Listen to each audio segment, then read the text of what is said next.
Les premiers colons de la vallée de l'Indus n'étaient ni des souverains ni des bâtisseurs de monuments grandioses. C'étaient des gens ordinaires, de petits groupes de familles en quête d'un lieu où vivre sereinement et en sécurité. Autrefois, alors qu'une grande partie du monde était encore sauvage et indomptée, ces familles suivaient les rivières et les ruisseaux à la recherche d'eau douce et de terres fertiles. Ils voyageaient avec peu de biens, quelques outils, un feu pour se réchauffer et l'espoir d'une vie meilleure. Leurs pas les menèrent jusqu'à la vaste vallée de l'Indus, où la terre était riche et accueillante. Pendant des millénaires, les humains ont survécu grâce à la chasse et à la cueillette de fruits, de noix et de graines. Mais les colons qui ont atteint l'Indus étaient prêts pour quelque chose de nouveau. Ils ont vu des champs de blé et d'orge sauvages pousser naturellement le long des rives. Ils ont remarqué les animaux qui venaient s'abreuver au bord de l'eau, chèvres, moutons et bovins sauvages. Au lieu de courir après la nourriture, ils ont commencé à imaginer une vie où la nourriture pourrait être cultivée et entretenue près de chez eux. Ce ne fut pas un changement facile. Au début, planter des graines et attendre qu'elles poussent devait sembler étrange. Les gens étaient habitués à se déplacer constamment, au gré des saisons et des animaux. Rester au même endroit exigeait une confiance mutuelle et une confiance dans la terre. Ils apprenaient en observant la rivière, en tâtant le sol et en observant les graines qui poussaient le mieux. Ils travaillaient dur pour comprendre le rythme des saisons, quand planter, quand récolter et quand stocker pour l'avenir. Les premières maisons étaient simples et petites. Elles étaient construites avec de la boue mélangée à de la paille et façonnées en briques qui séchaient au soleil. Les toits étaient plats et constitués de poutres de bois recouvertes d'argile et de nattes de roseaux. Ces maisons n'étaient pas destinées à durer éternellement, mais elles procuraient aux familles un sentiment d'appartenance. Pour la première fois, elles avaient un endroit où se retrouver après une journée de travail, un endroit à l'abri des animaux sauvages et des intempéries. Chaque soir, de la fumée s'élevait des petits feux tandis que les familles cuisinaient les céréales récoltées. L'odeur du blé et de l'orge grillée emplissait l'air, se mêlant à celle fraîche de la rivière. Les gens étaient assis ensemble, partageant repas et anecdotes. Ils ne le savaient pas, mais ils posaient les fondations de l'une des plus grandes civilisations du monde. Les premiers colons commencèrent également à garder des animaux près de chez eux. Au début, les chèvres et les moutons étaient chassés pour leur viande, mais avec le temps, les hommes découvrirent qu'ils pouvaient être apprivoisés. Ces animaux leur fournissaient du lait, de la laine pour se vêtir et des peaux pour se réchauffer. Progressivement, un lien s'est tissé entre humains et animaux, chacun dépendant de l'autre pour sa survie. Les buffles d'eau, grâce à leur grande force, devinrent des auxiliaires précieux pour labourer les champs et porter de lourdes charges. La vie dans ces petites colonies était tranquille, mais jamais facile. Les habitants devaient apprendre à protéger leurs récoltes des inondations et des tempêtes. Ils construisaient de petits canaux pour guider l'eau du fleuve jusqu'à leurs champs. Parfois le fleuve débordait trop, emportant tout. D'autres fois, les pluies ne venaient pas et la terre devenait dure et sèche. Mais ils n'abandonnaient pas. Chaque saison leur apprenait de nouvelles leçons et, à chaque épreuve, ils devenaient plus sages. Ces premiers colons vivaient en famille soudée. Tous travaillaient ensemble. Hommes, femmes et enfants avaient des tâches à accomplir. Les aînés partageaient leurs connaissances sur les plantes et les animaux, tandis que les plus jeunes apprenaient en observant et en aidant. Il n'y avait ni roi ni dirigeant, seulement un mode de vie simple fondé sur la coopération. Si quelqu'un produisait plus de céréales que nécessaire, il le partageait avec ses voisins. La confiance et la gentillesse étaient aussi importantes que les outils et les semences. Au fil du temps, ces petites colonies se sont développées. Lorsque les habitants produisaient davantage de nourriture, ils pouvaient commercer avec les groupes voisins. Certains ont appris à fabriquer des pots pour stocker le grain ou transporter l'eau. D'autres ont façonné des pierres pour en faire des outils tranchants pour l'agriculture. Quelques-uns ont appris à sculpter des ornements ou des perles à partir de coquillages et de pierres. Ces savoir-faire se sont transmis de génération en génération, transformant peu à peu de simples villages en lieux de culture et de créativité. Au fil des ans, les familles vivant le long de l'Indus ont commencé à se sentir moins vagabondes et plus intégrées à la terre. Elles observaient le fleuve monter et descendre, connaissant ses humeurs et ses schémas. Elles comprenaient que leur survie dépendait du soin apporté au sol, à l'eau et aux animaux qui leur donnaient la vie. Ces premiers colons, avec leur détermination tranquille et leur patience infinie, ont posé les premières pierres d'une civilisation qui allait prospérer pendant des siècles. S'aimer la civilisation. Le passage de la cueillette à la culture marqua le véritable essor de la civilisation. Sur les rives de l'Indus, la vie commença à prendre une nouvelle forme. Ceux qui suivaient autrefois les troupeaux sauvages restaient désormais près de leurs champs, observant avec espoir les minuscules pousses vertes émerger de la terre. C'était un travail lent, empreint d'attente et d'incertitude. Mais chaque récolte apportait une promesse, celle que leurs enfants auraient suffisamment à manger et qu'ils n'auraient plus besoin d'errer sans fin à la recherche de nourriture. La terre était généreuse. Les crues saisonnières laissaient derrière elles un sol sombre et riche, propice à la culture du blé et de l'orge en abondance. Les colons apprirent à défricher de petites parcelles et à semer les graines à la main. Ils arrosaient les cultures avec des outils simples, jarres, pelles en bois et rigoles creusées avec des bâtons aiguisés. Au début, les champs étaient petits, juste assez pour nourrir quelques familles. Mais bientôt, à mesure que les récoltes augmentaient, ils semèrent de plus en plus, transformant les rives du fleuve en une mosaïque de champs dorés. L'agriculture a tout changé. Au lieu de transporter leurs biens d'un endroit à l'autre, les familles ont commencé à construire des maisons plus solides. Elles stockaient leurs céréales dans des jarres en argile, à l'abri de la pluie et des nuisibles. Grâce à ces réserves, elles ne craignaient plus autant les changements de saison. Elles pouvaient survivre aux sécheresses et aux hivers rigoureux, car leurs champs et leurs jarres leur fournissaient tout ce dont elles avaient besoin. Mais l'agriculture ne se résumait pas à planter, à récolter. Elle exigeait patience, planification et travail acharné. Les colons devaient préparer le sol, attendre les pluies et protéger leur culture des animaux affamés. Ils apprenaient quelles graines poussaient le mieux dans certains types de sols et quelle période de l'année offrait les meilleures récoltes. Au fil du temps, ils ont acquis une connaissance approfondie du territoire qui les entourait. L'apprivoisement des animaux devint tout aussi important que la culture. Les chèvres, les moutons et les bovins n'étaient plus seulement de la nourriture, ils devinrent des compagnons de confiance dans la survie. Les animaux aidaient à labourer les champs, portaient de lourdes charges et fournissaient du lait, de la laine et du cuir. Les familles prenaient soin de leurs animaux comme des membres de leur foyer, les nourrissant et les protégeant, car elles savaient que leur vie était liée. Le développement de l'agriculture a également permis aux hommes de rêver au-delà des besoins quotidiens. Lorsqu'il y avait suffisamment de nourriture pour traverser les saisons, certains avaient le temps de se consacrer à d'autres compétences. Quelques-uns ont appris à façonner l'argile pour en faire des pots solides et lisses. Ces pots contenaient de l'eau, des céréales et même des plats cuisinés. D'autres ont commencé à sculpter des perles, des coquillages et des pierres pour en faire des ornements qui n'étaient pas indispensables à la survie, mais qui apportaient beauté et fierté à leur vie. Pour la première fois, les hommes ne se contentaient pas de survivre, ils créaient. À chaque saison, les villages s'agrandissaient. De plus en plus de familles se regroupaient, et les petits groupes de maisons prenaient l'allure de petits villages. Des sentiers se formaient entre les maisons où les enfants couraient et jouaient. Le soir, les villageois se réunissaient pour partager des histoires, échanger des outils et des marchandises. Certaines familles avaient plus de céréales, d'autres plus d'animaux ou de poteries. Elles troquaient donc pour s'entraider. Ce partage renforçait leurs liens et consolidait leur communauté. Les outils agricoles s'améliorèrent également.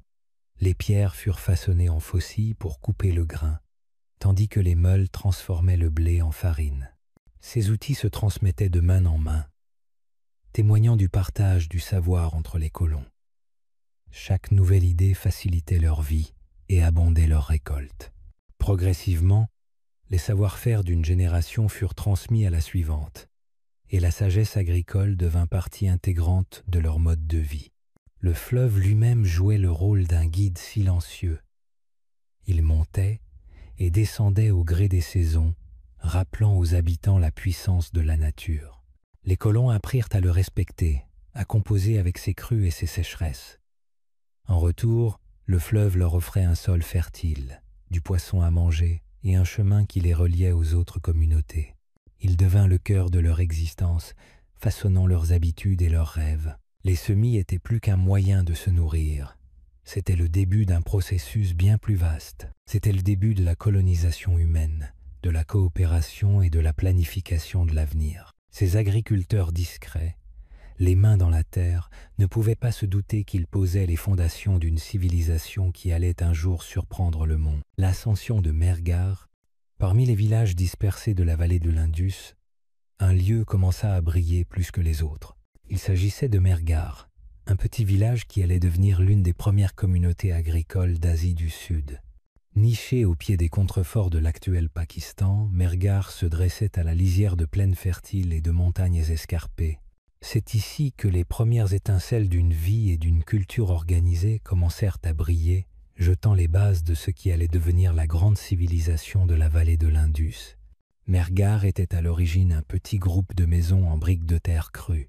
Ces maisons, simples mais robustes, étaient construites serrées les unes contre les autres pour plus de chaleur et de sécurité.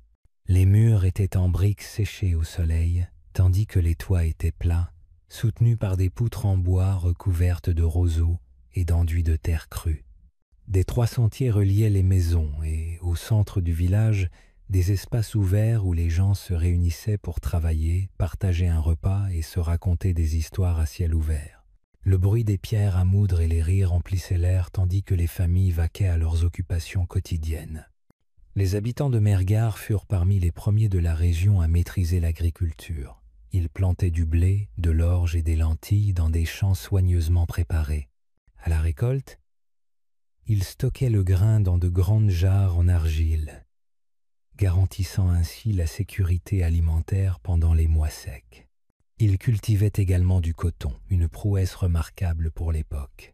Les cotonniers fournissaient des fibres douces qui étaient filées et tissées pour confectionner des vêtements légers et confortables, parfaits pour le climat chaud de la vallée. La domestication des animaux devint un élément important de la vie à Mehrgar. Les familles élevaient des chèvres, des moutons et des bovins, qui leur fournissaient du lait, de la viande et des peaux pour se vêtir et s'abriter. Les buffles d'eau, d'une grande force, servaient à labourer les champs et à porter de lourdes charges. Les chiens vivaient aux côtés des villageois, protégeant les maisons et aidant à la conduite des troupeaux. Ces animaux étaient plus que de simples ressources. Ils faisaient partie intégrante de la communauté, appréciés pour leur loyauté et leur utilité. Mehrgar était aussi un lieu d'innovation. Ses habitants étaient d'habiles potiers, fabriquant des récipients de formes et de tailles variées. Certains pots servaient à conserver le grain et l'eau, tandis que d'autres servaient à cuisiner ou à servir les aliments. Ces pots étaient décorés de motifs simples mais magnifiques, souvent inspirés de la nature, des lignes, des cercles et des formes qui racontaient des histoires silencieuses de leur environnement. La fabrication de perles devint un autre artisanat important. À partir de coquillages, de pierre et d'argile, ils fabriquaient des ornements qu'ils portaient fièrement ou échangeaient avec les communautés voisines. L'une des découvertes les plus marquantes de Mehrgar est la présence de traces de dentisterie anciennes. Les archéologues ont découvert des traces d'utilisation d'outils par ces peuples anciens pour soigner leurs problèmes dentaires, signe du soin qu'ils apportaient à leur santé. Ce niveau de savoir-faire et de soins témoigne de l'esprit réfléchi et inventif des villageois de Mehrgar, toujours à la recherche de moyens d'améliorer leur quotidien. Le commerce commença également à prospérer ici. Mehrgar se trouvait à proximité de routes commerciales naturelles reliant des régions lointaines. Les commerçants voyageaient avec des marchandises telles que des pierres, des coquillages et des métaux qu'ils échangeaient contre des céréales, du coton ou des objets artisanaux. Ces échanges apportaient également de nouvelles idées, créant un sentiment de connexion entre des lieux lointains. La vie sociale de Mehrgar était simple mais dynamique. Les familles travaillaient ensemble pour planter, récolter et construire. Les anciens partageaient leurs connaissances en agriculture, soins aux animaux et fabrication d'outils, tandis que les jeunes générations apprenaient en observant et en aidant. Le village n'avait probablement ni roi ni dirigeant, seulement des anciens respectés dont la sagesse guidait la communauté. La vie n'était pas sans difficulté, inondations, sécheresses et maladies mettaient leur force à l'épreuve, Mais les habitants de Mergar ont résisté grâce à l'unité et à l'effort commun. Au fil des ans, Mergar s'agrandit. De nouvelles familles s'y installèrent, attirées par la promesse de terres fertiles et d'une vie plus sûre. À chaque saison, le village s'organisa. Des ateliers de poterie, de fabrication de perles et de travail du métal apparurent. Des entrepôts de céréales furent soigneusement construits pour protéger les réserves alimentaires. Les savoir-faire et les idées développées ici se répandirent plus tard dans toute la vallée de l'Indus, façonnant les futures villes de Harappa et de Mohenjo-Daro. L'histoire de Mergar est celle d'un progrès discret mais remarquable. Ce n'était pas une cité de rois ou de guerriers, mais un village d'agriculteurs, d'artisans et de familles qu'ils croyaient en la construction durable. Leurs mains ont façonné la terre en maison, leurs outils ont tracé la voie du progrès, et leurs idées ont semé les graines d'une civilisation qui allait traverser l'histoire. Artisanat et culture, à mesure que les habitants de la vallée de l'Indus s'installaient dans leur village, la vie commença à leur offrir bien plus que la lutte pour la survie. Grâce à des récoltes régulières et à un foyer sûr où rentrer, ils eurent le temps de créer, d'imaginer et de façonner des objets non seulement utiles mais aussi beaux. L'artisanat et la culture commencèrent à s'épanouir comme des fleurs après les pluies. Chaque pot, chaque perle et chaque sculpture portaient non seulement une fonction, mais aussi l'histoire tranquille des mains qui les avaient façonnées. La poterie était l'un des premiers et des plus importants artisanats. Les colons façonnaient l'argile des berges, douce et fraîche sous leurs doigts, pour en faire des bols, des jarres et des marmites. Au début, ces récipients étaient simples et épurés, destinés uniquement à contenir de l'eau, des céréales ou du lait. Mais bientôt, les gens découvrirent le plaisir de les décorer. Ils commencèrent à graver des motifs sur la surface avant que l'argile ne sèche, des lignes, des vagues, des cercles et des points qui reflétaient leur quotidien. Plus tard, ils utilisèrent des couleurs naturelles pour peindre des motifs de plantes, d'oiseaux et d'animaux qu'ils voyaient autour d'eux. Chaque pot devint une petite œuvre d'art, à la fois utile et esthétique. La fabrication de perles était un autre savoir-faire en plein essor. À l'aide de pierres, de coquillages et d'argile, les artisans façonnaient de minuscules perles, perçant leur centre avec des outils simples mais astucieux. Ces perles étaient enfilées en colliers ou cousues sur des vêtements. Certaines perles étaient simples, tandis que d'autres étaient polies jusqu'à briller au soleil. Pour beaucoup, ces ornements n'étaient pas seulement décoratifs, mais aussi symboles de soin et de fierté. La fabrication d'un seul collier pouvait prendre des heures, chaque perle étant façonnée et lissée avec patience. Le travail du métal commença également à se développer. Le cuivre, découvert dans les collines voisines, était façonné en petits outils, ornements et même aiguilles. Une fine lame de cuivre coupait le grain plus proprement que la pierre, tandis que les ornements en cuivre brillaient d'un éclat rougeâtre et chaleureux. La capacité à façonner le métal témoignait de l'apprentissage de nouvelles techniques par les habitants de la vallée, qui expérimentaient ce que la nature leur offrait. L'artisanat n'était pas seulement une question de survie, mais aussi d'identité. Un pot décoré de fines lignes ou une perle sculptée avec soin révélait l'identité de son créateur. C'était un signe de savoir-faire, de patience et de désir de créer quelque chose qui perdurerait. Au fil du temps, chaque village a développé son propre style de poterie ou de bijoux, et ces styles sont devenus partie intégrante de son histoire culturelle. À mesure que les villages se développaient, des ateliers d'artisanat apparurent. Un groupe se consacrait à la poterie, un autre à la fabrication d'outils, et d'autres encore à la fabrication de perles ou d'ornements. Ces ateliers étaient des lieux animés où les mains travaillaient vite et avec habileté. Le bruit de la pierre taillée, de l'argile modelée et des feux allumés dans de petits fours emplissait l'air. Les enfants observaient et apprenaient, désireux de perpétuer les traditions familiales. La culture se manifestait également dans la manière dont les gens vivaient ensemble. Fêtes et rassemblements rythmaient leur vie annuelle. Après les récoltes, les familles se réunissaient pour partager un repas, raconter des histoires et célébrer leur dur labeur. Musique et danse faisaient souvent partie de ces moments. De simples instruments de bois ou d'argile produisaient des sons doux et rythmés, tandis que les applaudissements et les chants emplissaient l'air du soir. Ces rassemblements renforçaient leur sentiment d'unité et faisaient de la vie plus qu'une simple lutte quotidienne. L'expression artistique s'est infiltrée dans les objets du quotidien. Une marmite n'était pas seulement un outil, elle pouvait arborer un design gracieux qui rendait chaque instant ordinaire spécial. Un jouet d'enfant sculpté dans l'argile pouvait prendre la forme d'un oiseau ou d'un petit taureau, rappelant à chacun les animaux qui partageaient son monde. Ces objets, bien que petits, révélaient la créativité et la chaleur de leur créateur. Le commerce commença à se développer grâce à cet artisanat. Un village doté de potiers qualifiés pouvait échanger ses jarres décorées contre des céréales, de la laine ou de la viande d'un autre village. Perles et ornements étaient très prisés et voyageaient loin le long des premières routes commerciales. Un pot fabriqué dans un village pouvait se retrouver dans un autre, transportant ses motifs et ses histoires vers de nouveaux lieux. L'essor de l'artisanat et de la culture a montré que les peuples de la vallée de l'Indus ne se contentaient pas de survivre, mais construisaient une vie pleine de sens. Ils façonnaient un monde où la beauté, le savoir-faire et la communauté comptaient autant que la nourriture et le logement. Dans chaque pot, chaque perle et chaque chant partagé, nous pouvons encore entendre les échos de leur créativité et de leur esprit. La naissance des rêves urbains. Les villages de la vallée de l'Indus se développaient lentement, tels des graines qui germent après les pluies.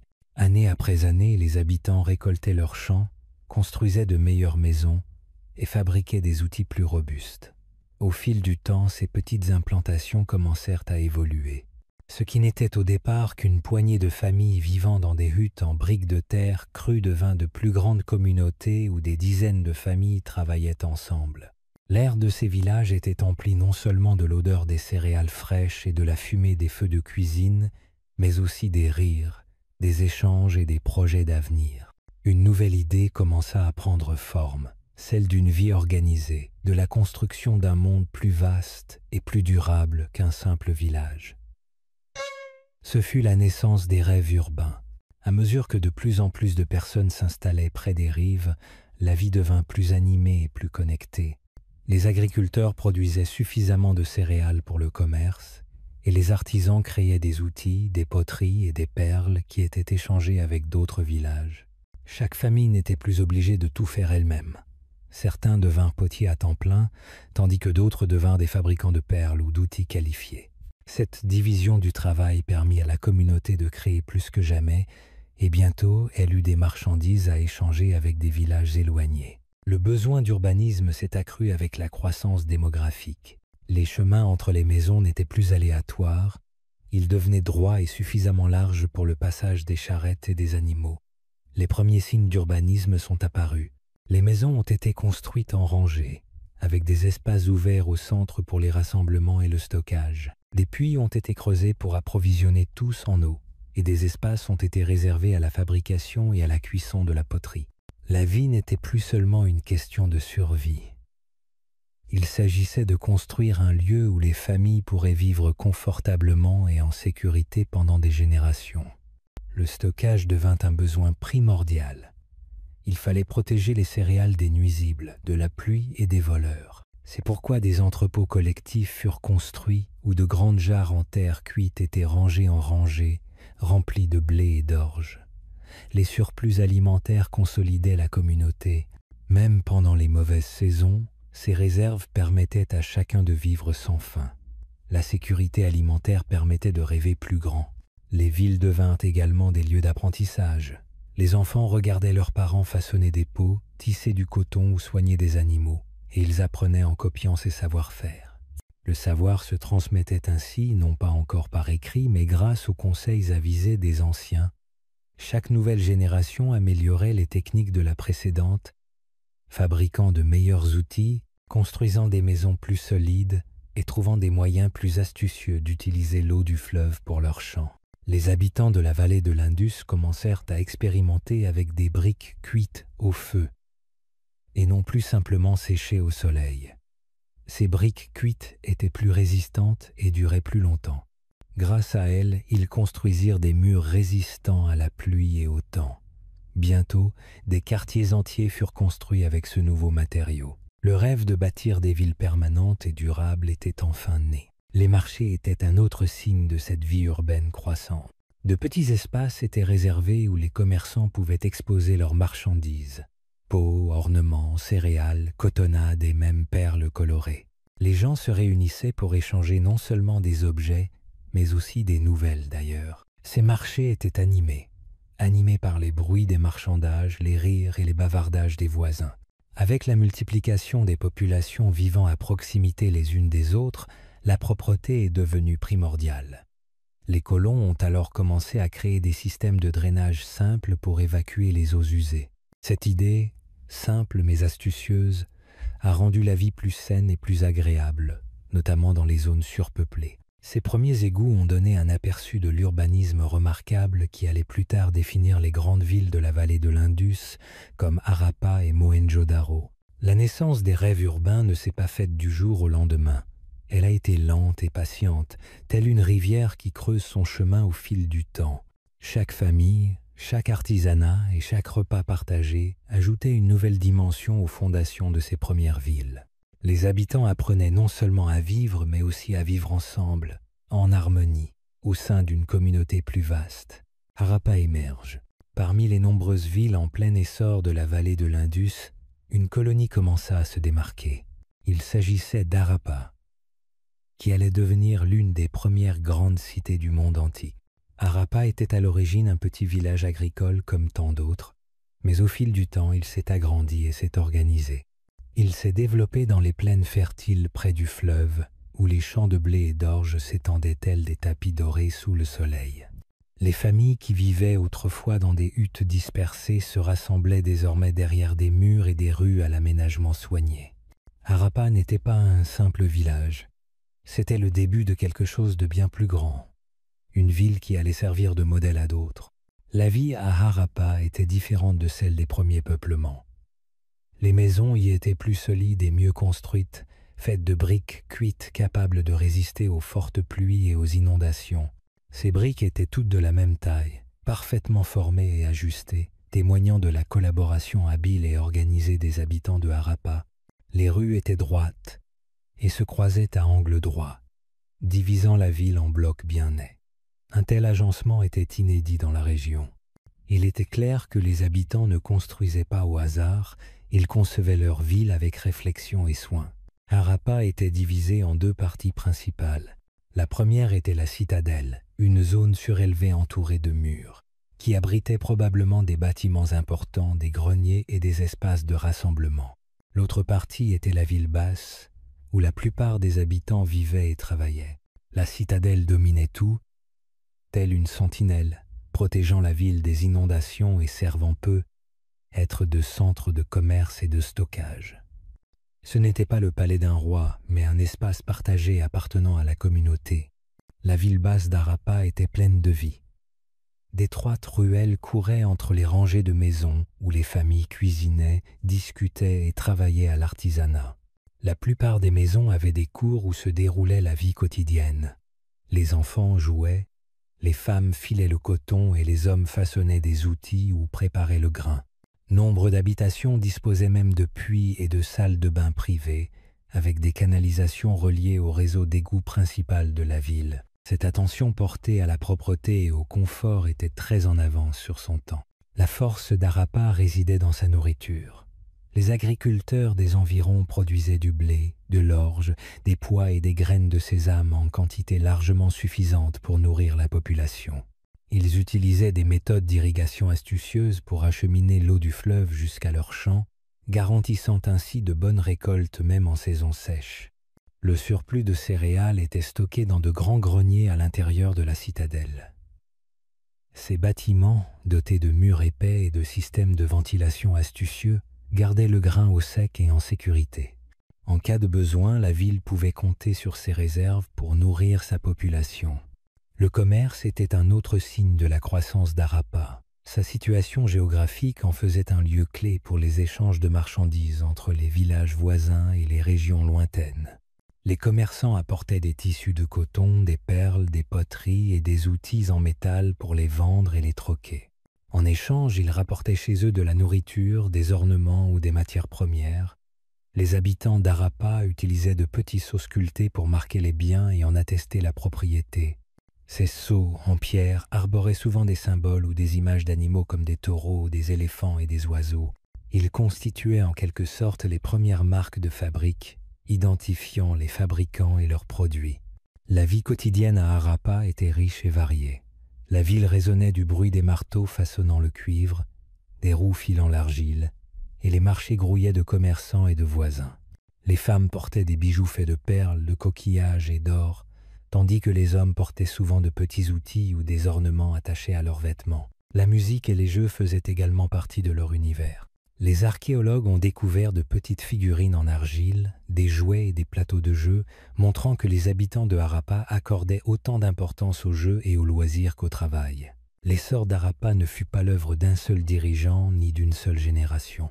Il fut le fruit de la collaboration de nombreuses familles, au fil des ans, pour créer un lieu d'ordre et de prospérité. La ville symbolisait ce que les humains pouvaient accomplir en alliant savoir-faire, coopération et imagination.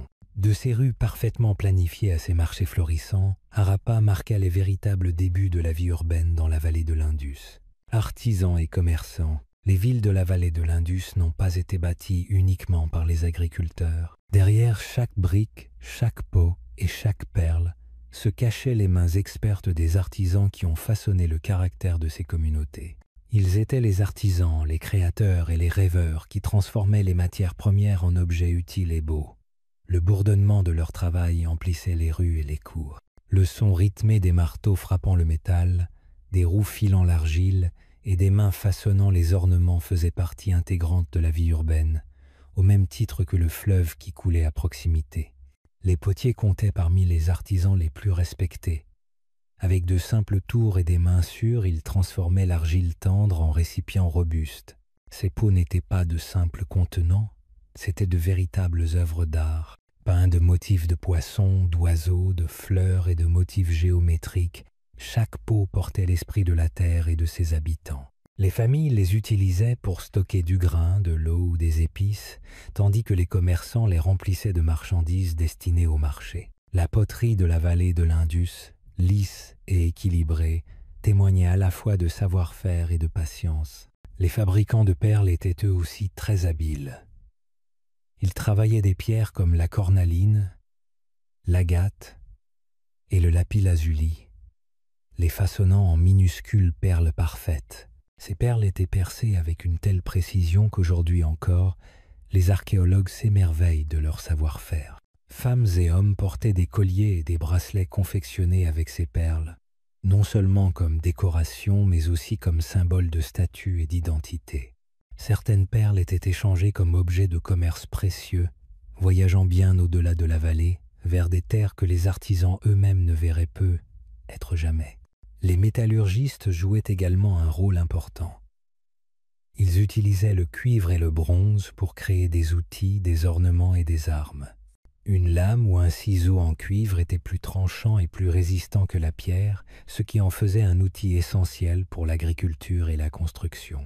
Le bronze qu'ils fabriquaient en mélangeant du cuivre et de l'étain était encore plus résistant, leur permettant de créer des haches, des couteaux et des bijoux durables. Chaque pièce de métal, du simple outil à l'ornement décoratif, était soigneusement façonnée, polie et valorisée. Les commerçants étaient le pont entre les artisans et le monde extérieur. Ils transportaient des marchandises d'une ville à l'autre, parcourant des routes poussiéreuses ou descendant le fleuve à bord de bateaux en bois. Certains voyageaient loin pour commercer avec des peuples de régions lointaines comme la Mésopotamie. En échange de leurs propres marchandises, ils rapportaient des objets de valeur, pierres, métaux et coquillages introuvables dans la vallée. Ces nouveaux matériaux inspiraient les artisans à créer des objets encore plus raffinés. Les marchés de Harappa et de Mohenjo-Daro devaient être des lieux animés. Les commerçants exposaient des rangées de poteries, de perles étincelantes et d'outils polis. Les agriculteurs apportaient des paniers de céréales, de légumes et de fruits. Le bruit des négociations emplissait l'air. Les gens échangeant des marchandises avec des sourires, des poignées de main ou des hochements de tête. Il n'y avait pas de monnaie telle que nous la connaissons aujourd'hui. À la place, les objets étaient échangés contre d'autres de valeur égale, avec de petits poids soigneusement mesurés pour garantir l'équité de chaque transaction. Les sceaux étaient un autre élément important du commerce. Ces petits morceaux de pierre carrée étaient gravés de figures animales et de symboles mystérieux, puis pressés dans l'argile pour marquer le propriétaire ou identifier les commerçants. Un sceau pouvait représenter un taureau, un éléphant ou une créature mythique, ainsi que des signes de l'écriture indéchiffrable de l'Indus. Ces sceaux étaient comme des signatures, garantissant la reconnaissance et la confiance des marchandises. Les artisans et les commerçants étaient non seulement des piliers économiques, mais aussi des compteurs culturels. Leur travail reflétait l'environnement qui les entourait, les animaux qu'ils observaient, les plantes qu'ils cultivaient et les idées qu'ils partageaient. Une simple perle sculptée ou un pot décoré pouvait témoigner de leur créativité, de leur lien avec la nature et de leur désir de rendre la vie à la fois pratique et belle. Le soir, après une dure journée de travail, les artisans se réunissaient en famille, assis à la lueur d'un petit feu. Ils parlaient des objets qu'ils fabriquaient et des métiers qu'ils espéraient accomplir. Les commerçants partageaient des histoires de contrées lointaines, décrivant des pierres étranges ou des coquillages uniques trouvés dans les déserts et les mers. Ces récits nourrissaient l'imaginaire des habitants, leur donnant le sentiment d'appartenir à un monde plus vaste que leur propre ville. Les artisans et commerçants de la vallée de l'Indus étaient plus que de simples ouvriers. Ils étaient le cœur battant de la civilisation, lui donnant couleur, forme et lien avec le reste du monde. Sans eux, les villes seraient restées des coquilles vides.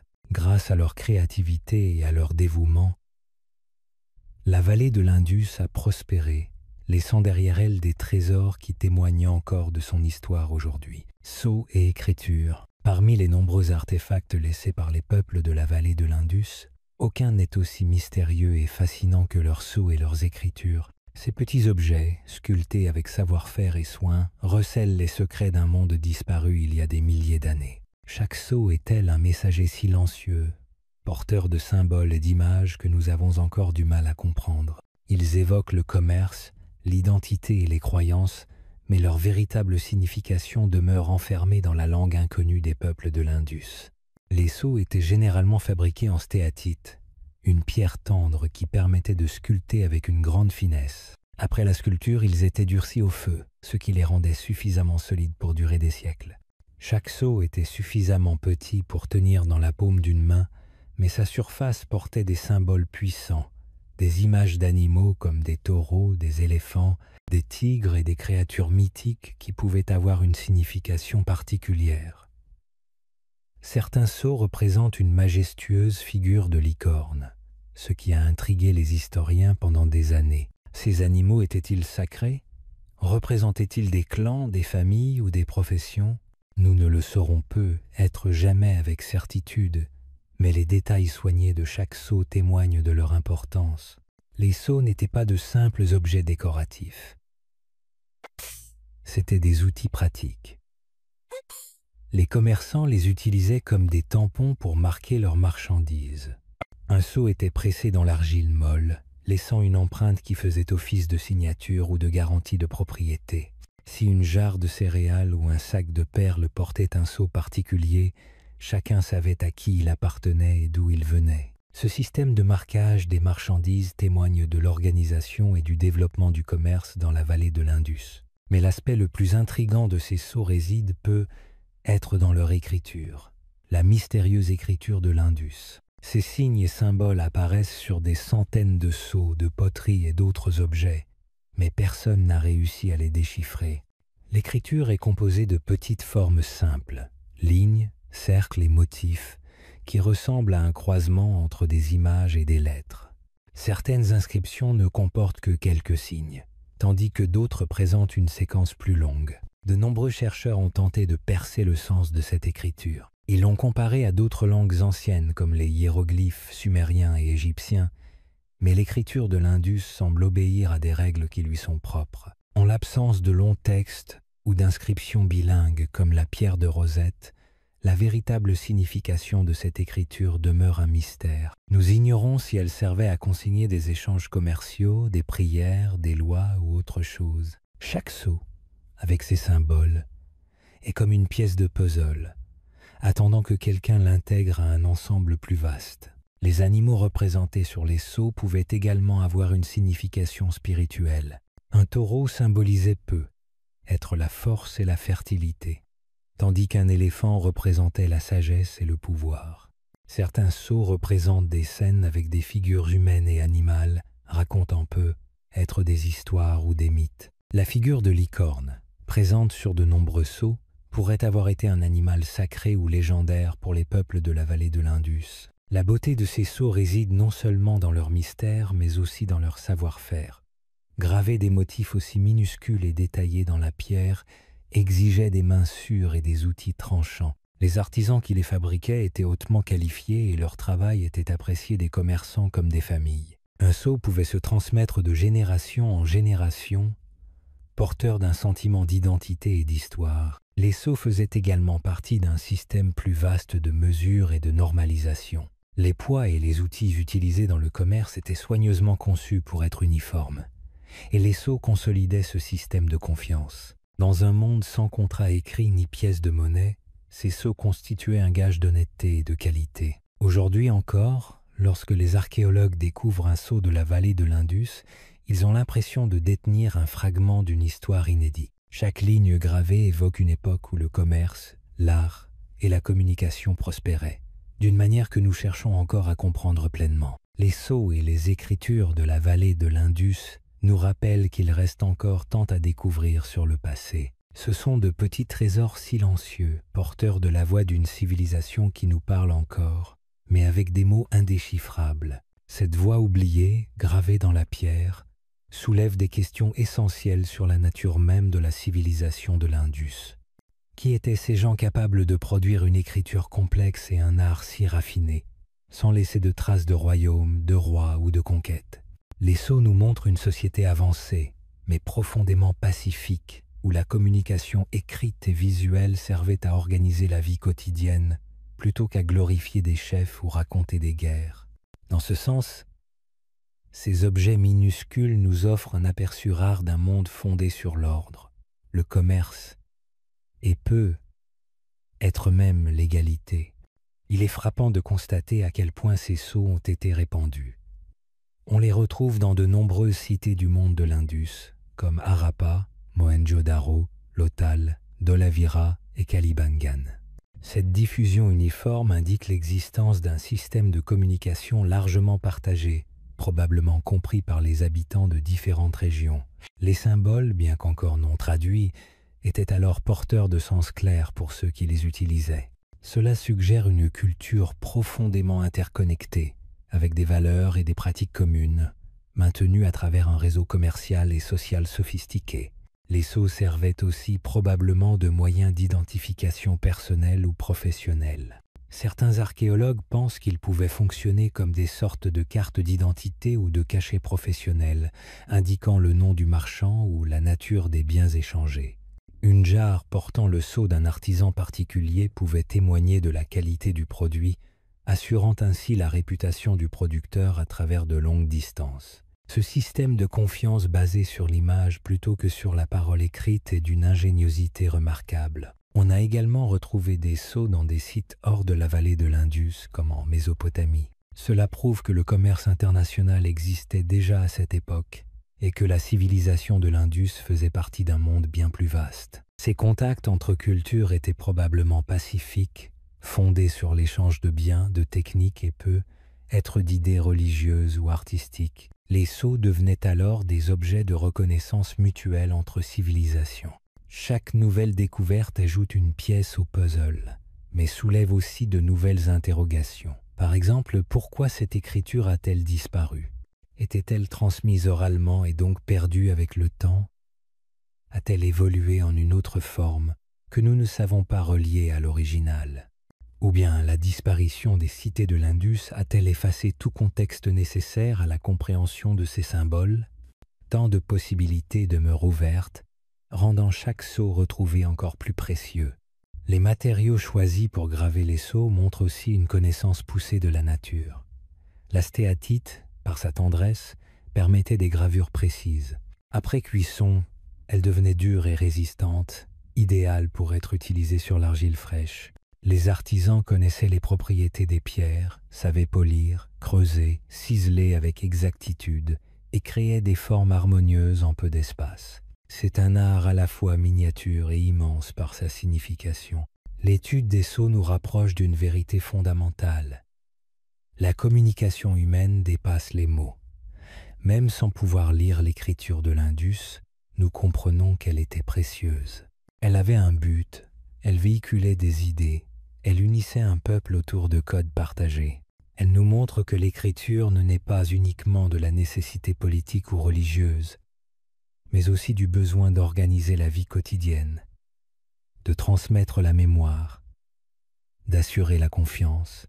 Ainsi, les sceaux et les écritures de la vallée de l'Indus forment un héritage silencieux, mais puissamment évocateur. Ils rappellent que les civilisations anciennes ne sont pas mortes, mais toujours vivantes à travers les objets qu'elles nous ont laissés. Chaque sceau, chaque symbole, chaque animal gravé dans la pierre attend encore que nous sachions l'écouter. Un jour peut-être, la clé de ce langage oublié sera trouvée, et alors, enfin, la civilisation de l'Indus nous parlera d'une voix claire, révélant ses secrets, sa pensée et sa vision du monde. Vie et culture. La vie dans la vallée de l'Indus était riche, colorée et profondément ancrée dans les rythmes de la nature.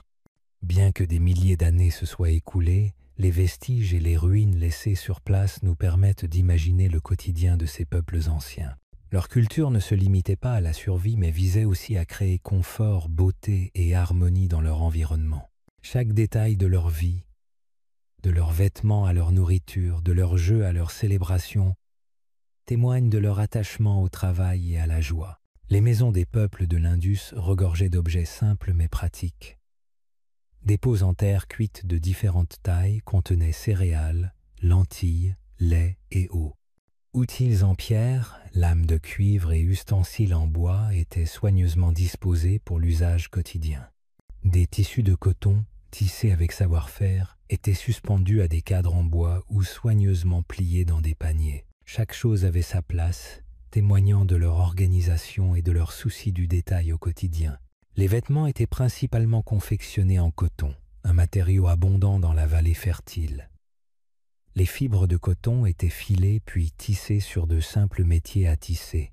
Les hommes portaient souvent des vêtements légers et enveloppants pour se protéger de la chaleur, tandis que les femmes arboraient de longues robes ou jupes, parfois décorées de teintures colorées à base de plantes et de minéraux.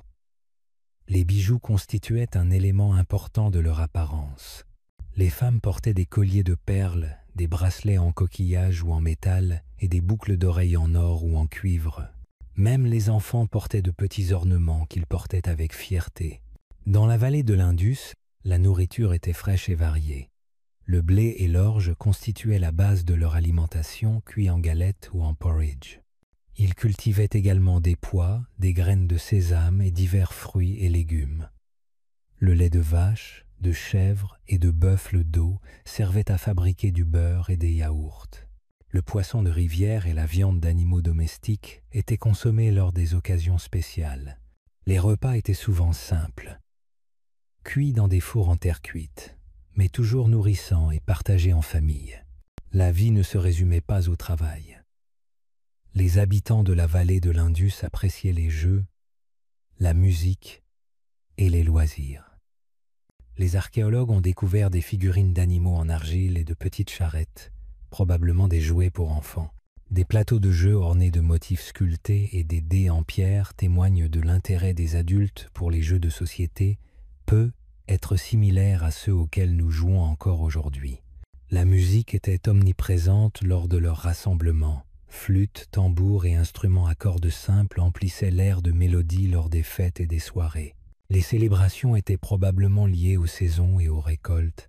Après des mois de dur labeur au champ, les familles se réunissaient pour partager repas, chants et danses. La lueur des feux, les rires et le rythme des tambours résonnaient dans les rues pendant ces moments de joie. Bien qu'il n'en reste aucune trace écrite, on imagine aisément comment ces fêtes rassemblaient la communauté, renforçant les liens entre voisins et familles. Les habitants de la vallée de l'Indus semblaient également se soucier de la propreté et de l'hygiène. La présence de bains et d'espaces de toilettes privés dans leurs maisons suggère qu'ils accordaient de l'importance à la propreté. Les bains publics, comme le grand bain de Mohenjo-Daro, servaient peu, être non seulement à la toilette, mais aussi à des rituels ou à des rassemblements communautaires. Cette attention portée à l'hygiène était inhabituelle pour l'époque et témoigne de leur esprit d'avant-garde.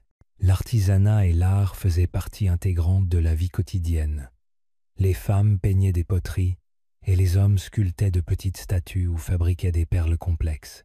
Nombre de ces objets arboraient des symboles animaliers ou des motifs naturels, les reliant au monde qui les entourait. Des figurines de déesses mères ont été retrouvées, suggérant que la fertilité et la vie pouvaient avoir été des thèmes importants dans leurs croyances. La vie communautaire dans la vallée de l'Indus était paisible et coopérative. On ne trouve aucune trace de grandes armées ni de palais majestueux. Il semble plutôt que les habitants vivaient dans un système partagé de confiance, d'échange et d'égalité. Ils travaillaient ensemble à la construction de leurs rues, de leurs puits et de leur système de drainage, prouvant que l'unité était au cœur de leur réussite. La vie et la culture de la vallée de l'Indus nous rappellent que la grandeur ne vient pas toujours du pouvoir ou de la guerre. Elle vient parfois de choses simples. Des rues propres, des repas partagés, des perles colorées et une communauté qui valorise le travail et la joie. Gouvernance sans roi, l'un des aspects les plus fascinants de la civilisation de la vallée de l'Indus est l'absence de roi, de reine ou de dirigeants puissants. Contrairement à l'Égypte, où les pharaons construisaient des pyramides pour affirmer leur puissance, ou à la Mésopotamie, où de puissants rois régnaient depuis de somptueux palais, les cités de la vallée de l'Indus racontent une histoire différente. On n'y trouve aucun monument dédié à un seul dirigeant, aucune statue de souverain, ni aucun écrit vantant les conquêtes. Au contraire, tout dans ces cités suggère une société fondée sur la coopération, l'égalité et le partage des responsabilités. Les rues, les maisons, les puits et les systèmes de drainage ont tous été construits avec une planification remarquable. Ce niveau d'organisation n'est pas dû au hasard. Des personnes ont dû guider les travaux, mais il ne s'agissait pas de rois exigeant un tribut ni d'esclaves construisant des monuments. Il semble plutôt que les habitants de la vallée de l'Indus prenaient leurs décisions ensemble, être par l'intermédiaire de conseils d'anciens, de chefs communautaires ou de groupes de commerçants et d'artisans qualifiés. L'absence de palais grandioses indique que la richesse et le pouvoir étaient probablement partagés, ou du moins non concentrés entre les mains d'un seul souverain. Les villes elles-mêmes étaient conçues dans un souci de praticité et d'équité. Les rues étaient régulièrement tracées. Les maisons construites avec des matériaux similaires et des puits publics étaient installés pour que chacun ait accès à l'eau. Des greniers étaient construits pour stocker les céréales, non pas pour le luxe d'un souverain, mais pour le bien de toute la communauté. Cela suggère que les habitants travaillaient ensemble pour assurer une distribution équitable de la nourriture et des ressources. Le commerce et l'artisanat étaient les forces vives de ces villes, et il est probable que les marchands et les ouvriers qualifiés jouaient un rôle important dans leur gouvernance. Une ville aussi vaste et bien planifiée que Mohenjo-Daro ou Harappa n'aurait pu fonctionner sans une gestion rigoureuse. Il fallait bien que quelqu'un organise la construction des rues, la construction des égouts et le nettoyage des puits. Mais au lieu d'ériger d'imposantes statues en leur honneur, ces dirigeants ont laissé derrière eux des systèmes qui servaient tous les citoyens sur un pied d'égalité. Les seaux et les poids retrouvés dans toute la vallée de l'Indus témoignent de la standardisation du commerce. Tous utilisaient les mêmes dimensions de briques, les mêmes systèmes de mesure et le même style de seau pour marquer les marchandises. Cette uniformité suggère que la communauté accordait une grande importance à l'équité et à l'ordre. Les règles étaient probablement convenues et respectées par tous, garantissant ainsi la fluidité et l'efficacité des échanges et de la construction. La religion a être aussi joué un rôle dans l'unité du peuple.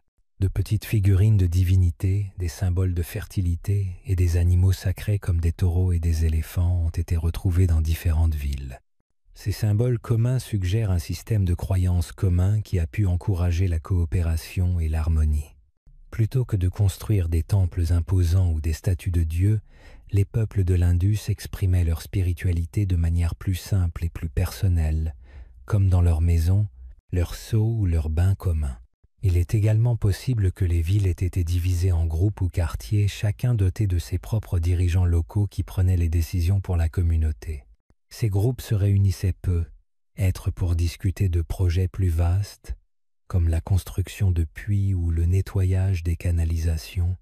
Un tel système expliquerait comment des villes aussi vastes ont pu être gérées sans dirigeant unique. Le caractère pacifique de la vallée de l'Indus est un autre indice de sa gouvernance. Les vestiges archéologiques révèlent peu de traces de guerre ou de conflits. Contrairement à d'autres civilisations antiques, les cités de l'Indus ne présentent pas de traces de grandes armées, d'armes ou de forteresses destinées au combat. Cela suggère que leur objectif n'était pas de conquérir les autres, mais d'améliorer la vie au sein de leur propre cité. L'histoire de la vallée de l'Indus nous enseigne que le pouvoir ne doit pas toujours venir des rois ou des dirigeants. Une civilisation peut prospérer lorsque ses habitants travaillent ensemble, guidés par des objectifs et des valeurs communs. Les rues, les puits et les systèmes de drainage d'Harappa et de Mohenjo-Daro prouvent que la coopération et l'équité peuvent construire quelque chose d'aussi durable qu'un palais ou une pyramide. Ce modèle de gouvernance unique, basé sur la collaboration plutôt que sur la domination, démontre une compréhension profonde de l'organisation sociale.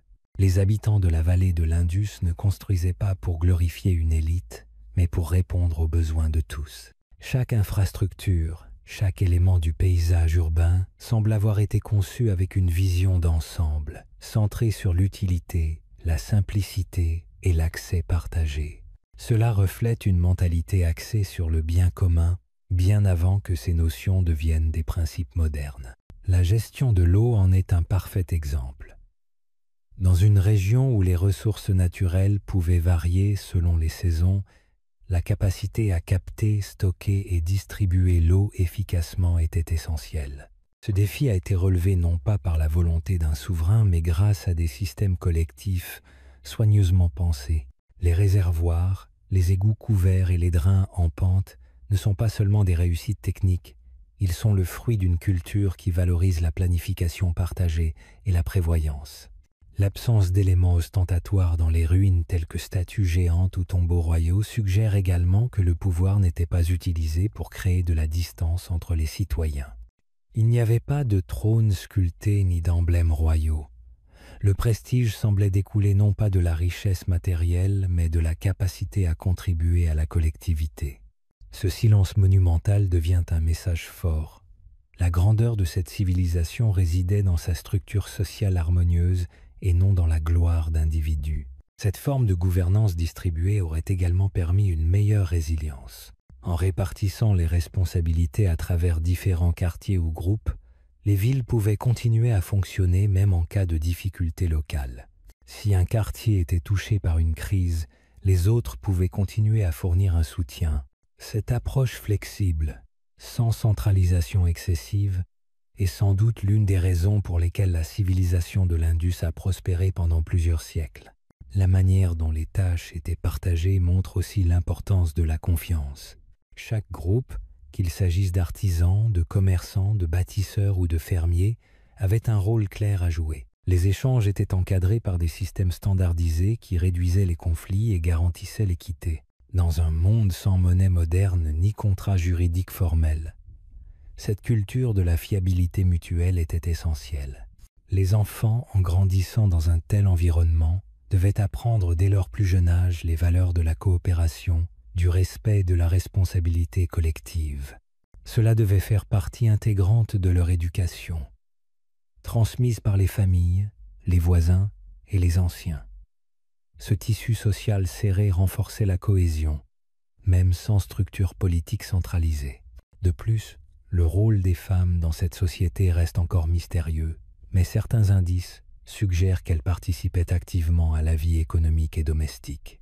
La simplicité des habitations, l'organisation autour de cours centrales et la standardisation des objets laissent penser à une société relativement égalitaire. Si la hiérarchie existait, elle semble avoir été plus fonctionnelle que sociale. Il est également possible que cette forme de gouvernance ait favorisé l'innovation. Sans dépendre de décisions imposées par une autorité suprême, les habitants pouvaient expérimenter, proposer de nouvelles idées et ajuster les pratiques au fil du temps. Cette liberté locale aurait stimulé la créativité dans des domaines tels que l'urbanisme, la fabrication d'outils ou encore le développement de techniques agricoles adaptées.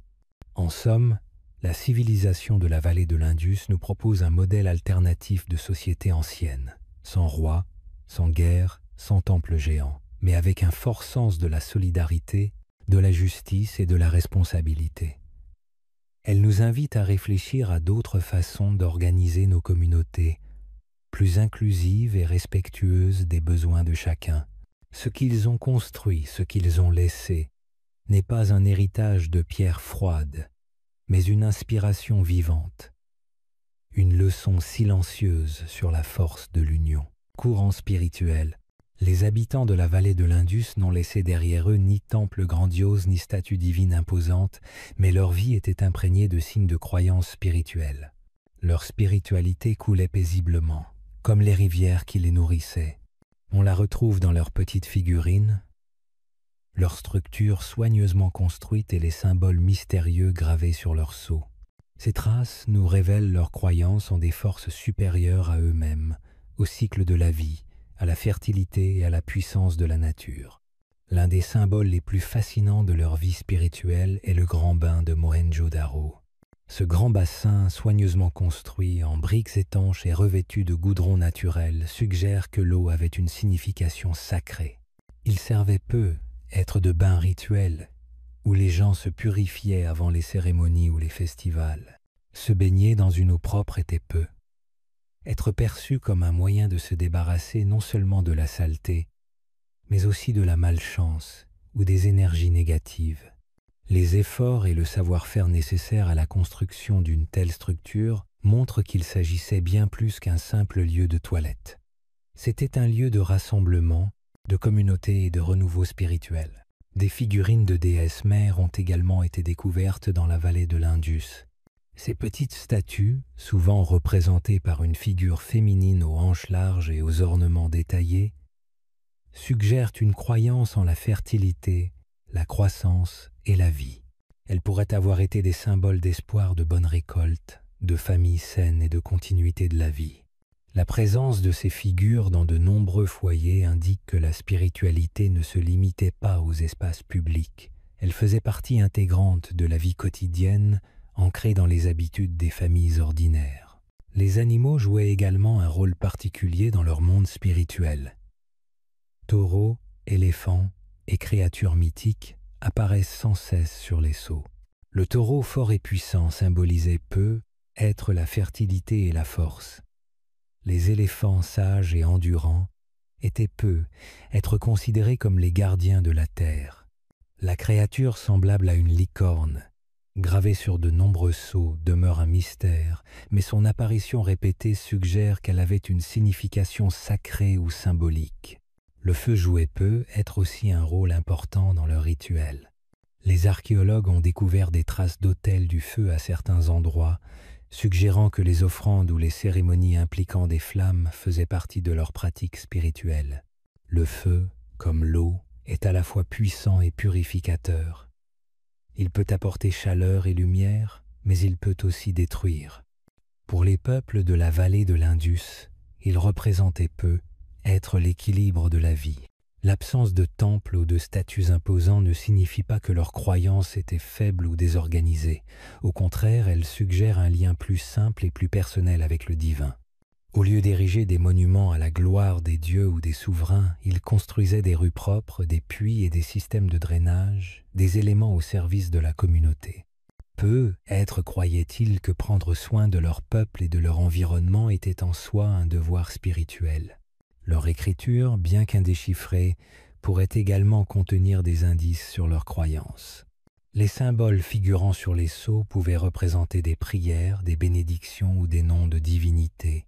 Les animaux et les motifs gravés sur ces petites pierres étaient probablement choisis avec soin, chacun porteur d'une signification profondément comprise par les peuples de l'époque. L'harmonie de leur ville reflète également un état d'esprit spirituel. On trouve peu de traces de conflits ou de guerres dans la vallée de l'Indus. Ce mode de vie paisible suggère qu'ils valorisaient l'équilibre, la coopération et le respect d'autrui. Leur spiritualité était peu être moins axée sur le pouvoir que sur une vie en harmonie avec la nature et la communauté. Les fêtes et les rituels marquaient probablement des moments importants de leur calendrier. Les récoltes, les changements de saison et la crue et la baisse des rivières étaient célébrés par des rassemblements, de la musique et des offrandes. Ces moments leur rappelaient leur lien avec la terre et les cycles de la vie. Les courants spirituels de la vallée de l'Indus n'étaient ni bruyants ni puissants. Ils étaient calmes et réguliers, comme le cours du fleuve lui-même. À travers l'eau, le feu, les animaux et de simples figurines, les habitants exprimaient leurs croyances en la vie, le renouveau et l'harmonie. Bien que nous ne comprenions peu, être jamais pleinement tous leurs rituels ou leurs prières, les traces qu'ils ont laissées nous rappellent que leur civilisation ne se limitait pas à la construction de villes, elle s'occupait aussi de nourrir l'esprit. Cette spiritualité silencieuse mais profonde nous montre que les habitants de la vallée de l'Indus accordaient une grande importance aux liens invisibles entre l'homme, la nature et l'univers. Leurs croyances ne cherchaient pas à dominer, mais à s'intégrer dans un équilibre respectueux avec le monde qui les entourait. Chaque geste du quotidien pouvait avoir une signification rituelle. Allumer une lampe, puiser de l'eau, poser une offrande dans un coin de la maison. Ces actes simples étaient sans doute empreints de sens, transmis de génération en génération sans besoin d'imposants édifices ou de dogmes rigides. Leur architecture, elle aussi, semble inspirée par une vision spirituelle de l'espace. Les maisons centrées autour de cours intérieures favorisaient la lumière naturelle, la circulation de l'air et la vie familiale. Ce type de construction créait une atmosphère paisible, propice à la méditation, à la prière ou aux petits rites domestiques. La disposition soignée des rues et des bâtiments suggère une recherche d'ordre, peut être motivée par un désir d'harmonie entre l'homme et la ville. Il ne s'agissait pas simplement d'être pratique, mais aussi d'honorer un certain équilibre naturel. Le respect de l'environnement dans lequel ils vivaient reflète aussi une spiritualité ancrée dans le vivant. Les rivières n'étaient pas vues uniquement comme des sources d'eau, mais comme des êtres sacrés à honorer et à protéger. Le soin apporté au système d'irrigation, aux puits et aux égouts montre une conscience aiguë de l'importance de préserver les dons de la nature. L'eau, en tant qu'élément vital, n'était pas gaspillée. Elle était utilisée avec sagesse, comme si chaque goutte avait une valeur sacrée. Les objets retrouvés dans les tombes, comme des perles, des outils ou de petits seaux, suggèrent également que les morts n'étaient pas oubliés. Ils étaient peu. Être accompagnés dans l'au-delà par des objets familiers, signe d'un espoir de continuation ou de protection. Cela indique que leur spiritualité ne se limitait pas à la vie terrestre, mais s'étendait à un autre monde, invisible mais présent. On peut aussi imaginer que la musique et la danse faisaient partie des pratiques rituelles. Même si peu de traces directes en subsistent, les rassemblements communautaires et les célébrations liées aux saisons sont souvent accompagnés de rythmes, de chants ou de gestes symboliques. Ces expressions pouvaient renforcer le lien entre les individus et les forces de la nature, apportant joie, gratitude et sens au quotidien. En définitive, les courants spirituels de la civilisation de l'Indus étaient discrets mais puissants, tissés dans chaque détail de leur vie. Ils ne reposaient pas sur la peur ou l'autorité, mais sur la conscience, la connexion et le respect.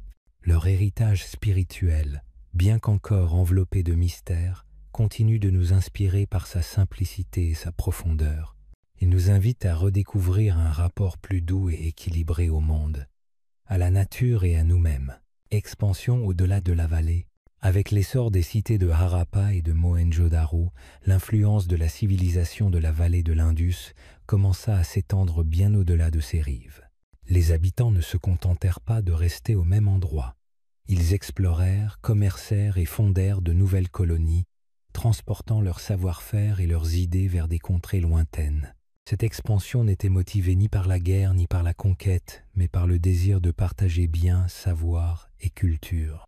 Lentement, le mode de vie de l'Indus commença à façonner des régions éloignées de son cœur. Les fleuves et les plaines fertiles fournissaient au peuple de l'Indus tout ce dont ils avaient besoin pour prospérer. Mais ils cherchaient aussi des opportunités à l'horizon. Les commerçants suivaient les cours d'eau et les déserts à la recherche de nouveaux lieux d'échange. Ils découvrirent que leurs perles, leur poterie, leurs textiles en coton et leurs outils étaient très prisés par d'autres communautés. En échange, ils rapportaient des pierres, des coquillages et des métaux rares, introuvables dans leur pays d'origine. Ce flux commercial constant contribua à enrichir les peuples de l'Indus et à les rapprocher du monde. De nouvelles colonies commencèrent à apparaître dans des régions comme le Gujarat, le Rajasthan et même jusqu'en Afghanistan. Chacune de ces localités présentait la même planification et la même structure rigoureuse que celles observées à Harappa et à Mohenjo-Daro. Lothal, une ville de l'actuel Gujarat, devint un important carrefour commercial. Elle possédait un chantier naval unique, où les bateaux pouvaient être chargés et déchargés de marchandises.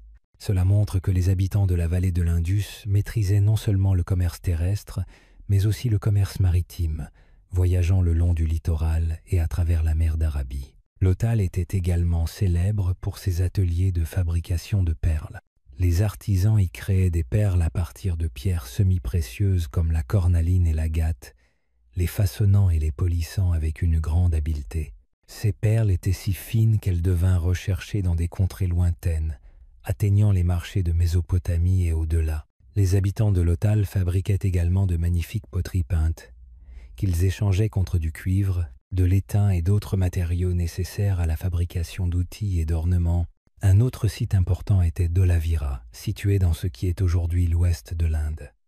Dholavira se distinguait par son système unique de gestion de l'eau. Situé dans une région aride, les habitants y construisirent de grands réservoirs et canaux pour stocker et distribuer l'eau. Cette brillante adaptation démontra comment les peuples de l'Indus pouvaient adapter leurs connaissances et leurs compétences pour survivre dans différents environnements. Même loin des grands fleuves, ils trouvèrent le moyen de bâtir des communautés prospères. Kalibangan, un autre village, était connu pour ses hôtels du feu et ses rues bien agencées. Ses habitants pratiquaient des coutumes similaires à celles des grandes villes de l'Indus, ce qui témoigne de la force de leur culture malgré son expansion dans de nouvelles régions. Partout où ils allaient, les habitants de l'Indus véhiculaient les mêmes valeurs de propreté, d'organisation et de coopération. L'expansion au-delà de la vallée ne se limitait pas au commerce et aux colonies. Elle était aussi une question d'idées. L'usage de poids, de mesures et de seaux standardisés s'est répandu dans de nouvelles régions, créant un système commercial partagé. Les mêmes motifs de poterie, d'ornement et d'écriture sont apparus sur des sites éloignés, les reliant tous au cœur de la civilisation. Ce réseau commercial et culturel a fait de la vallée de l'Indus l'une des sociétés les plus connectées de son époque. Le commerce maritime était particulièrement important. Les peuples de l'Indus construisaient de robustes bateaux en bois à fond plat, parfaits pour naviguer sur les fleuves et les eaux côtières. Ils naviguaient vers des destinations comme Oman et Bahreïn, transportant des marchandises telles que des textiles de coton, des perles et des poteries. En retour, ils rapportaient des métaux précieux, des coquillages et des pierres. Ce commerce les reliait aux civilisations de Mésopotamie où des sceaux de l'Indus ont été retrouvés dans des cités antiques comme Ur et Lagash. L'expansion de la civilisation de l'Indus a démontré que son succès ne se limitait pas aux plaines fertiles de la vallée du fleuve. Elle a prospéré partout où les gens étaient disposés à travailler ensemble, à construire avec habileté et à commercer avec honnêteté. Que ce soit dans les chantiers navals animés de Lothal, les réservoirs de Dholavira ou les hôtels du feu de Kalibangan, l'esprit des peuples de l'Indus a perduré. Leurs idées se sont répandues sur terre et sur mer, laissant une empreinte qui perdurera pendant des siècles. Les alizés du monde antique, le commerce était vital pour la civilisation de la vallée de l'Indus, reliant villes, villages et contrées lointaines au sein d'un vaste réseau d'échanges. Les habitants de Harappa, de Mohenjo-Daro et d'autres villes n'étaient pas seulement des agriculteurs et des artisans, c'étaient aussi des commerçants expérimentés qui comprenaient la valeur des liens. Leurs rues et leurs marchés regorgeaient de marchandises venues de tous horizons, transportées par charrettes, bateaux et caravanes qui traversaient déserts, rivières et mers. Ces réseaux commerciaux ont contribué à l'épanouissement de la civilisation de l'Indus et à son intégration aux autres grandes cultures du monde antique. Dans les villes, les marchés étaient des lieux animés où les marchands exposaient leurs marchandises sur des nattes, des paniers ou des tables en bois. Céréales fraîches, légumes et poissons y étaient échangés, aux côtés de poteries, de perles et de textiles en coton. Les agriculteurs apportaient leur surplus de récolte, tandis que les artisans vendaient des bijoux et des outils finement ouvragés. Il n'y avait pas d'argent tel que nous le connaissons aujourd'hui. On échangeait des biens contre des biens, en utilisant de petits poids standardisés pour garantir l'équité. Ces poids en pierre, soigneusement mesurés et façonnés, constituaient un élément important du commerce et témoignaient de l'organisation et de la fiabilité du système. Les peuples de l'Indus produisaient de nombreux biens très prisés. Les textiles en coton comptaient parmi leurs articles les plus précieux. Ils furent l'une des premières civilisations à cultiver et à tisser le coton, le transformant en tissu doux et léger, idéal pour le climat chaud. Leurs perles et ornements, fabriqués à partir de cornaline, d'agate et d'autres pierres semi-précieuses, étaient polis jusqu'à briller tels de minuscules joyaux. Ces perles étaient si bien travaillées qu'elles devinrent des objets de luxe pour les commerçants des contrées lointaines. Les outils en cuivre et les ornements en bronze faisaient également partie de leur commerce. Les peuples de l'Indus se procuraient du cuivre et de l'étain dans des régions lointaines et les mélangeaient pour créer du bronze, plus résistant et plus durable. La poterie, avec ses formes élégantes et ses motifs peints, était un autre objet d'échange populaire. Chaque pot racontait l'histoire du territoire et de ses habitants, et les commerçants les transportaient bien au-delà de la vallée. Les peuples de l'Indus ne se limitaient pas au commerce local. Leur influence s'étendait au-delà des montagnes, des déserts et des mers. Des caravanes de marchands voyageaient vers le nord pour apporter pierres et métaux des collines d'Afghanistan et d'Asie centrale. Au sud, ils collectaient coquillages et perles de la mer d'Arabie. À l'ouest, ils longeaient la côte pour commercer avec Oman et Bahreïn. Les archéologues ont même découvert des sceaux de l'Indus dans des villes mésopotamiennes comme Ur, ce qui prouve que ces deux grandes civilisations se connaissaient et échangeaient des biens. Le commerce maritime était une réussite remarquable des peuples de la vallée de l'Indus. Ils construisaient de robustes bateaux en bois à fond plat, parfaits pour les voyages fluviaux et maritimes. Ces bateaux transportaient du coton, des perles, de la poterie et des céréales vers des rivages lointains. En échange, ils rapportaient des matériaux rares et précieux comme le lapis-lazuli, la turquoise et le cuivre, utilisés pour la fabrication d'ornements et d'outils. Le commerce ne concernait pas seulement les marchandises, il était aussi une question d'idées. Grâce à ces échanges, les peuples de l'Indus ont appris de nouvelles techniques de travail du métal, de fabrication de perles et de poterie. Ils ont pu être partagés leurs propres connaissances en matière d'urbanisme, d'assainissement et d'irrigation avec d'autres cultures. Chaque voyage le long des routes commerciales véhiculait non seulement des objets, mais aussi des histoires et des expériences reliant différents mondes. Les quais et les entrepôts de villes comme Lothal témoignent de l'excellente organisation du commerce. Le chantier naval de Lothal était une merveille d'ingénierie, avec ses murs de pierre et ses canaux conçus pour contenir et guider les bateaux. Les entrepôts à proximité stockaient les marchandises en attente d'expédition ou de commerce. Les marchands marquaient leurs marchandises de sceaux sculptés pour s'assurer d'être reconnus et dignes de confiance. Ces sceaux, ornés de motifs animaliers et d'inscriptions, faisaient office de premiers logos commerciaux. Le soir, après une longue journée sur les marchés, les commerçants se réunissaient pour raconter leur voyage. Ils parlaient de déserts où le soleil brûlait, et de montagnes où l'air était raréfié et froid. Ils décrivaient les vagues de la mer et les étoiles qui guidaient leurs bateaux dans la nuit. Ces histoires, transmises de génération en génération, inspiraient d'autres personnes à explorer et à commercer. Les alizés du monde antique transportaient plus que des marchandises. Ils étaient porteurs d'un esprit de connexion. La civilisation de la vallée de l'Indus prospéra non pas par la conquête, mais par la construction de liens commerciaux et de confiance. Chaque perle, chaque peau et chaque morceau de tissu qui empruntait ces routes témoignait de leur savoir-faire, de leur créativité et de leur désir de partager leur monde avec autrui. Le déclin dans l'ombre, chaque civilisation connaît son aube, son apogée et, finalement, son crépuscule. Pendant des siècles, les cités de la vallée de l'Indus ont prospéré, débordantes de vie, de commerce et de créativité. Mais lentement, presque silencieusement, cette grande civilisation a commencé à décliner. Il n'y a pas eu d'effondrement ponctuel, pas de catastrophe soudaine qui a tout balayé. Au contraire, le déclin s'est produit comme une ombre rampante sur le territoire, un mélange de changements naturels, de rivières mouvantes et de la lente dégradation d'un système autrefois parfait. L'Indus, autrefois au cœur de la vie, commença à changer de cours. Au fil du temps, certains bras du fleuve s'assèchent, tandis que d'autres inondent les plaines de manière imprévisible. Les champs autrefois fertiles se transforment en terre sèche et craquelée, et l'agriculture devient plus difficile. Sans récolte régulière, les villes ne peuvent plus nourrir leur population croissante. Les familles qui dépendaient du rythme du fleuve luttent pour survivre. Le changement climatique a également joué un rôle. Les données suggèrent que les pluies de mousson, qui avaient arrosé les champs pendant des siècles, sont devenues plus faibles et moins fiables. Les saisons sont devenues plus rudes, avec des sécheresses plus longues et moins d'inondations pour nourrir les sols. Sans ces pluies vivifiantes, les agriculteurs ne pouvaient produire suffisamment de nourriture pour alimenter les villes animées. Peu à peu, les greniers autrefois animés ont commencé à se vider, et les rues qui résonnaient de rire et de commerce sont devenues plus calmes. Les routes commerciales, autrefois très étendues, commencèrent à s'effondrer. D'autres civilisations, comme la Mésopotamie, furent confrontées à leurs propres difficultés, réduisant la demande de produits de l'Indus. Sans commerce, le flux de nouveaux matériaux, métaux, pierres et coquillages se réduisit au compte-gouttes.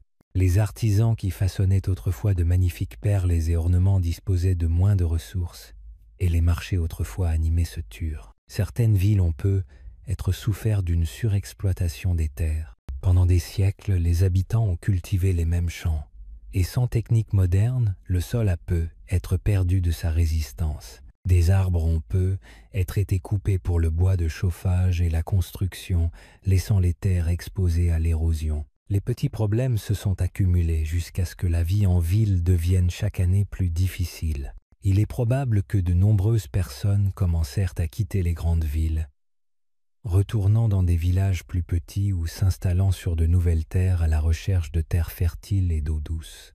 Les grandes rues de Mohenjo-Daro et d'Harappa, autrefois animées par des commerçants, des enfants et des artisans, se vidèrent peu à peu. Les maisons furent abandonnées, les puits taris et les égouts encombrés de poussière. Il n'y eut pas de fin dramatique, seulement un déclin progressif et silencieux de la vie. Un autre mystère réside dans la disparition de l'écriture. Pendant des siècles, les habitants de la vallée de l'Indus ont gravé des symboles sur des sceaux et des poteries. Mais avec le déclin des villes, ces signes ont disparu de l'histoire. Peu être l'écriture était-elle liée au commerce, et lorsque celui-ci s'est effondré, elle n'a plus été nécessaire. Ou peu être les communautés plus petites et dispersées n'avaient-elles tout simplement pas les moyens de perpétuer un système d'écriture aussi complexe. Quelle qu'en soit la raison, la langue de l'Indus a disparu, laissant derrière elle des questions auxquelles nous ne pouvons toujours pas répondre. Il existe peu de traces de guerre ou d'invasion à cette époque. Contrairement à d'autres civilisations tombées aux mains des armées ou des conquérants, le déclin de la vallée de l'Indus semble être venu de l'intérieur. La nature, le climat et le temps concouraient ensemble. Pourtant, même si les villes se turent, l'esprit des peuples de l'Indus ne disparut pas. Leurs idées, urbanisme, assainissement et commerce, inspireront les générations futures de la région. Leurs descendants, dispersés sur de nouvelles terres, emportèrent avec eux des fragments de leur savoir et de leur tradition. Les ruines d'Harappa et de Mohenjo-Daro, aujourd'hui abîmées par les intempéries et brisées, témoignent à la fois de leur grandeur et de leur fragilité. Elles évoquent une époque où les hommes bâtissaient des cités ordonnées et belles, sans roi ni guerre, pour finalement être humiliés par les forces de la nature. Le déclin de la vallée de l'Indus n'a pas été un échec, mais un chapitre d'une longue histoire de résilience et de changement humain. L'héritage de l'Indus. L'histoire de la vallée de l'Indus ne s'est pas achevée avec la disparition de ces villes. Bien que Harappa et Mohenjo-Daro aient fini par disparaître, l'héritage de cette grande civilisation perdure. Il transparaît dans la façon dont nous planifions nos villes, dans l'artisanat de la poterie et des perles, dans les traditions agricoles, et même dans la simple idée de vivre en harmonie avec la nature et la communauté. Si leurs noms et leurs voix se sont perdus dans la mémoire collective, les peuples de l'Indus ont laissé derrière eux un monde façonné par leur intelligence, leur créativité et leur unité. L'un de leurs héritages les plus durables est l'urbanisme. Les rues de Harappa et de Mohenjo-Daro étaient disposées en damier, avec des systèmes de drainage adéquats et un accès à l'eau potable. Ce niveau d'organisation était très en avance sur son temps. Même les villes modernes peinent souvent à atteindre l'équilibre entre praticité et propreté que maîtrisaient les cités de l'Indus il y a des milliers d'années. Leurs puits, leurs bains et leurs égouts couverts nous rappellent qu'ils se souciaient non seulement de construire, mais aussi de construire avec un objectif précis et en pensant aux générations futures. Leur artisanat a également laissé une empreinte durable. La poterie, les perles et les ornements de la vallée de l'Indus témoignent d'un amour pour la beauté et la fonctionnalité. Chaque objet raconte une histoire de patience et de savoir-faire. La tradition perlière, par exemple, perdure encore aujourd'hui dans certaines régions d'Asie du Sud, un lien vivant avec les mains qui ont façonné la cornaline, l'agate et les coquillages pour en faire des motifs délicats. La peinture soignée des poteries et le tissage des textiles en coton continuent également de résonner dans l'artisanat et les industries modernes. L'agriculture porte également l'empreinte des peuples de l'Indus. Ils furent parmi les premiers à cultiver le coton, le blé et l'orge à grande échelle, et leurs techniques agricoles, utilisant l'irrigation et la compréhension des cycles saisonniers, ont posé les bases de l'agriculture de la région pendant des millénaires. Nombre des aliments qu'ils cultivaient demeurent aujourd'hui des aliments de base de l'alimentation sud-asiatique. L'esprit d'échange et de connexion qui caractérisait la vallée de l'Indus perdure. Ces peuples furent parmi les premiers à commercer non seulement sur leurs propres terres, mais aussi par-delà les mers et les déserts, jusqu'en Mésopotamie. C'est avec eux qu'ils initient le commerce équitable, les poids standardisés et les produits marqués. Les sceaux gravés qu'ils utilisaient pour identifier la propriété sont les ancêtres des marques et symboles que nous voyons aujourd'hui sur les produits. Leur nature pacifique est un autre aspect de leur héritage. Contrairement à de nombreuses autres civilisations anciennes, on trouve peu de traces de guerre ou de conquête dans la vallée de l'Indus. Leur grandeur ne résultait pas d'armées ou de batailles, mais de la coopération, d'une planification rigoureuse et du respect de leur environnement. Cela nous enseigne une leçon importante. Une civilisation peut prospérer grâce à l'unité, à l'équité et à la créativité, plutôt qu'au conflit. Le mystère de leur écriture demeure l'un de leurs plus grands dons à l'histoire. Bien que nous ne puissions pas encore déchiffrer leur langue, les symboles indéchiffrés nous rappellent la profondeur et la complexité de leur esprit. Chaque sceau, chaque signe gravé constitue un défi pour les érudits modernes, une énigme à résoudre. Un jour, lorsque leur langue sera comprise, nous en apprendrons peu, être davantage sur leur vie, leurs croyances et leurs pensées. Les ruines d'Harappa, Mohenjo-Daro, Lothal et d'Olavira demeurent les témoins silencieux de leur splendeur. En parcourant ces rues anciennes aujourd'hui, on peut presque entendre l'écho des marchands sur les marchés, les rires des enfants et le bruit des pots en terre cuites façonnées par les artisans. Les murs et les puits sont peu, être brisés, mais l'histoire qu'ils racontent est toujours vivante, perpétuée par ceux qui étudient et honorent cette civilisation. L'héritage de l'Indus ne se résume pas à ses réalisations. Il est aussi le reflet de son esprit.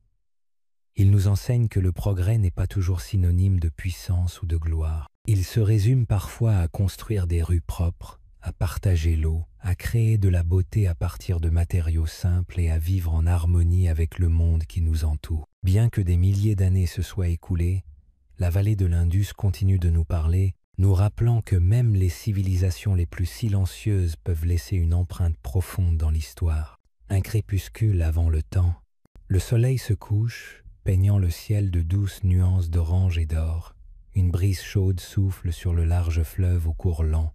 L'eau reflète les dernières lueurs du jour telles du bronze liquide, glissant le long des champs d'orge sauvages et de hauts roseaux. Au loin, quelques oiseaux s'interpellent, leurs cris s'éteignant à mesure qu'ils regagnent leur nid. C'est une soirée tranquille. Le genre d'instant où le temps semble s'être arrêté pour écouter. Ici, sur les rives de l'Indus, l'histoire d'un monde perdu attend d'être contée. Imaginez-vous marcher le long de cette rivière il y a des milliers d'années, bien avant les grandes villes et l'écriture de l'histoire. L'air était empli de l'odeur terreuse de la terre humide et de la faible fumée des feux du soir. Les familles se réunissaient au bord de l'eau, cuisinant des repas simples sur des flammes nues. Les enfants jouaient au bord de la rivière, leur rire se mêlant au doux bruissement de la brise. La terre semblait vivante, portant les premiers murmures de quelque chose de nouveau, de puissant, la naissance de la civilisation. La vallée de l'Indus, aujourd'hui comprise entre le Pakistan et le nord-ouest de l'Inde, abritait autrefois l'une des civilisations les plus anciennes et les plus remarquables du monde. Pourtant, contrairement à l'Égypte et ses imposantes pyramides, ou à la Mésopotamie et ses temples majestueux, les peuples de l'Indus n'ont laissé derrière eux ni rois ni monuments grandioses gravés au nom de leur souverain. Ils ont laissé des traces discrètes, des rues pavées, des poteries, des outils et une histoire qu'il faut reconstituer comme un puzzle. Ces peuples ont vécu et prospéré il y a des milliers d'années, mais le rythme de leur vie est encore imaginable. Imaginez la scène alors que le ciel s'assombrit. La rivière scintille doucement sous le clair de lune, et les voix des villageois s'apaisent à mesure que la nuit tombe. Les étoiles s'étendent à l'infini au-dessus de nos têtes, les mêmes que celles que nous voyons aujourd'hui. Sous ce ciel millénaire, de petits groupes de premiers colons apprennent à travailler ensemble. Ils ont découvert qu'ils n'ont plus besoin d'errer à la recherche de nourriture. Ici, la terre et la rivière leur offrent tout ce dont ils ont besoin s'ils ont la patience d'écouter et d'apprendre. Ils commencent à planter des graines dans la terre meuble. Au début, les changements sont minimes, presque invisibles. Ils ignorent encore que ces simples gestes, planter, attendre et récolter, transformeront leur mode de vie. Ils apprivoisent chèvres et moutons, construisent des abris en terre et en bois et apprennent peu à peu à stocker des céréales pour les jours de pénurie alimentaire. Ce sont les premiers pas d'un voyage qui les mènera de familles dispersées à des villes prospères, puis à de grandes cités. Il est difficile d'imaginer le calme qui régnait alors dans le monde. Pas de roues roulant sur les pavés, pas de marchands criant sur les marchés, pas d'écrits pour consigner les pensées. Pourtant, dans le silence de ces premiers temps, les fondements de l'histoire humaine étaient posés. Ces premiers colons ne se pressaient pas. Ils vivaient au plus près de la nature, observant le cours du fleuve, ressentant le rythme des saisons et apprenant à survivre ensemble. Les terres autour de l'Indus étaient fertiles et riches. Les crues saisonnières apportaient des couches de terre fraîches et sombres, idéales pour la culture du blé et de l'orge. Le fleuve était leur artère vitale, fournissant non seulement de l'eau, mais aussi du poisson, et une voie de communication facile pour les déplacements et le commerce. Les gens construisaient leur vie autour de ce courant d'eau, respectant sa puissance et dépendant d'elle pour leur survie. Chaque lever de soleil marquait l'occasion d'une nouvelle journée de travail, mais aussi d'un nouveau jour d'apprentissage. Comment mieux cultiver, comment construire des maisons plus solides, comment façonner un avenir qu'ils ne pouvaient pas encore entrevoir. Alors que la nuit s'épaissit, des feux brûlent comme de minuscules étoiles au sol, et les villageois s'assoient ensemble pour partager des histoires. Peu, être parlait-il des animaux qu'ils chassaient, des champs qu'ils cultivaient, ou des mystères du ciel au-dessus d'eux. Peu, être se demandait-il ce qui se cachait au-delà de l'horizon, ou quel secret la rivière charriait en aval. Ce qu'ils ignoraient, c'est que leur vie simple marquait le début de quelque chose de bien plus grand. Une civilisation qui durait des siècles, puis disparaîtrait, ne laissant derrière elle que ruines silencieuses et souvenirs épars. Et ainsi, sous les mêmes étoiles que nous voyons aujourd'hui, l'histoire de la vallée de l'Indus commence tranquillement, patiemment et pleine d'émerveillement. Outil du progrès, à mesure que les colons de la vallée de l'Indus acquéraient des compétences agricoles, leurs besoins s'accroissaient, tout comme leur imagination. Les mains seules ne suffisaient plus pour labourer la terre ou récolter les récoltes.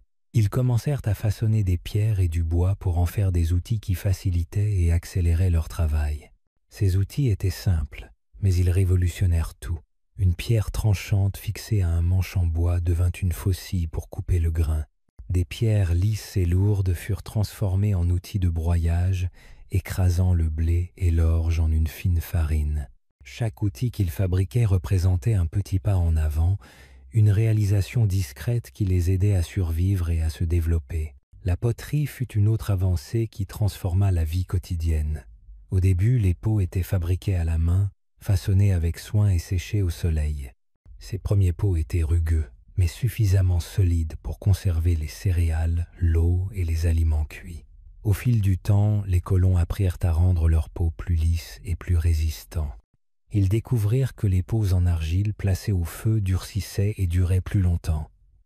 Cette idée simple ouvrit de nouvelles perspectives. Bientôt, la poterie ne fut plus seulement un outil de survie, mais aussi un moyen de créer de la beauté. Motifs et dessins étaient gravés dans l'argile, racontant des histoires silencieuses d'animaux, de plantes et de vie le long du fleuve. Grâce à des outils et des récipients plus robustes, les colons pouvaient accomplir davantage de tâches. Ils pouvaient conserver les aliments pendant de longues périodes, les protégeant des parasites et de l'humidité. Ils pouvaient transporter l'eau de la rivière dans des jarres en argile au lieu de faire des allers-retours avec de petits bols. L'agriculture devint plus organisée, car ils disposaient des outils nécessaires pour planter, récolter et stocker leurs récoltes sans gaspiller autant. La fabrication d'outils devint un savoir-faire, presque un art. Certains devinrent experts dans le façonnage de la pierre, l'affûtage des bords et le lissage des surfaces. D'autres devinrent des potiers expérimentés, apprenant à mélanger l'argile avec de l'eau, à la façonner d'une main sûre et à la cuire à la chaleur du feu. Ces tâches n'étaient plus de simples tâches, mais des savoir-faire transmis de génération en génération. Un père apprit à son fils à sculpter une faucille. Une mère à sa fille à façonner un pot. Ce savoir-faire perdura, s'enrichissant au fil du temps. Peu à peu, les colons découvrirent de nouveaux matériaux à travailler. Le cuivre, trouvé en petits morceaux dans les collines, devint leur prochain trésor. Au début, on le martelait pour en faire de petites perles ou des ornements. Mais ils comprirent bientôt que le cuivre pouvait aussi fabriquer des outils plus tranchants et plus résistants que la pierre. Même une petite lame de cuivre pouvait couper le grain avec aisance. Dès qu'ils apprirent à façonner et à fondre le métal, leur monde changea à nouveau. De meilleurs outils s'accompagnaient de meilleures maisons. Les maisons en briques crues étaient construites avec plus de soin et de détails. Des poutres en bois soutenaient les toits et les murs étaient lissés avec du plâtre de boue et d'argile. Ces maisons n'étaient plus de simples abris, c'étaient des lieux de réconfort. Les familles pouvaient s'y rassembler pendant les tempêtes ou se reposer dans des cours ombragés pendant les chaudes journées. Les outils utilisés pour construire ces maisons procuraient aux colons un sentiment de stabilité et de fierté. Le commerce commença également à se développer grâce à ces nouveaux métiers. Un village doté de potiers qualifiés pouvait échanger ses pots contre des céréales ou du lait d'un autre village. Un groupe possédant des outils tranchants pouvait les troquer contre de la laine ou des peaux.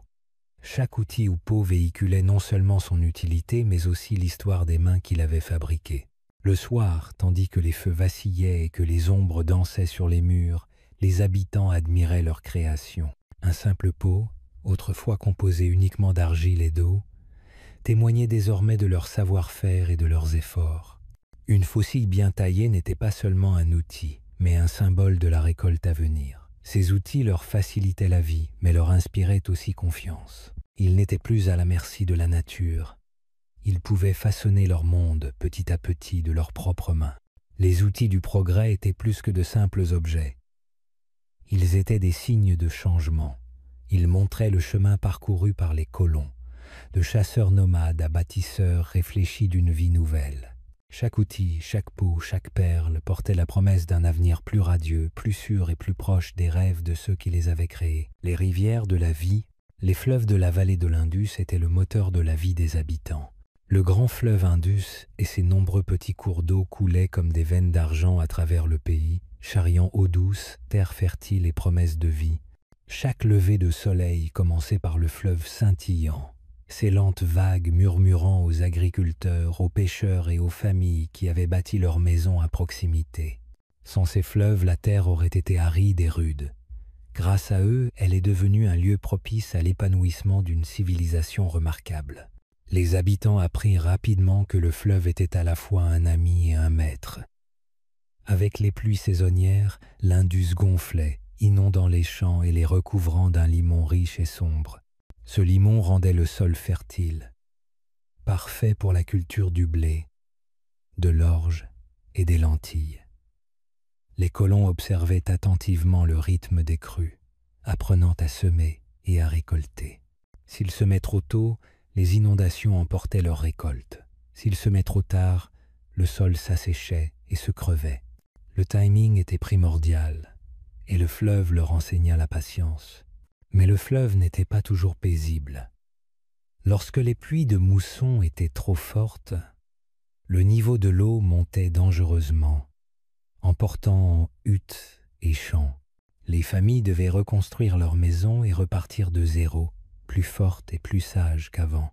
D'autres fois, lorsque les pluies se faisaient rares, le fleuve se retirait, laissant la terre assoiffée et dure. Pour survivre, les populations creusaient de simples canaux et fossés pour acheminer l'eau du fleuve vers leurs champs. Ces premiers systèmes d'irrigation, rudimentaires mais ingénieux, témoignaient de la détermination de ceux qui comprenaient que l'eau était la vie même. Le fleuve n'était pas seulement destiné à l'agriculture.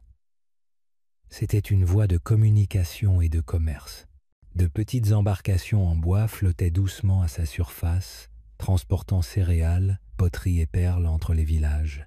L'eau reliait des communautés éloignées, leur permettant d'échanger biens, idées et histoires. Une poterie fabriquée dans une colonie pouvait être acheminée vers une autre à des centaines de kilomètres en aval, portée par le courant régulier. Les pêcheurs dépendaient également du fleuve. Ces eaux regorgeaient de poissons, une source constante de nourriture. À l'aube, ils poussaient de petites embarcations dans la rivière, lançant leurs filets de leurs mains expertes. Les enfants attendaient sur les berges, guettant le retour de leur père avec des paniers de poissons frais. Ce rythme quotidien simple donnait vie et nourriture à de nombreuses familles. Les berges étaient toujours animées. Les femmes se rassemblaient pour remplir des jarres d'argile d'eau fraîche, leur rire se mêlant au bruit du courant. Les enfants barbotaient et jouaient près des bas-fonds, tandis que les agriculteurs lavaient leurs outils et que les animaux buvaient l'eau fraîche. Ce n'était pas seulement une source de survie, c'était aussi un lieu où la vie se déroulait au quotidien. Les rivières avaient aussi un côté mystérieux. Les gens croyaient que leurs eaux transportaient la puissance de la terre et du ciel. Peu voyaient-ils le fleuve comme un don qui les reliait à la nature, un rappel de force plus grande qu'eux.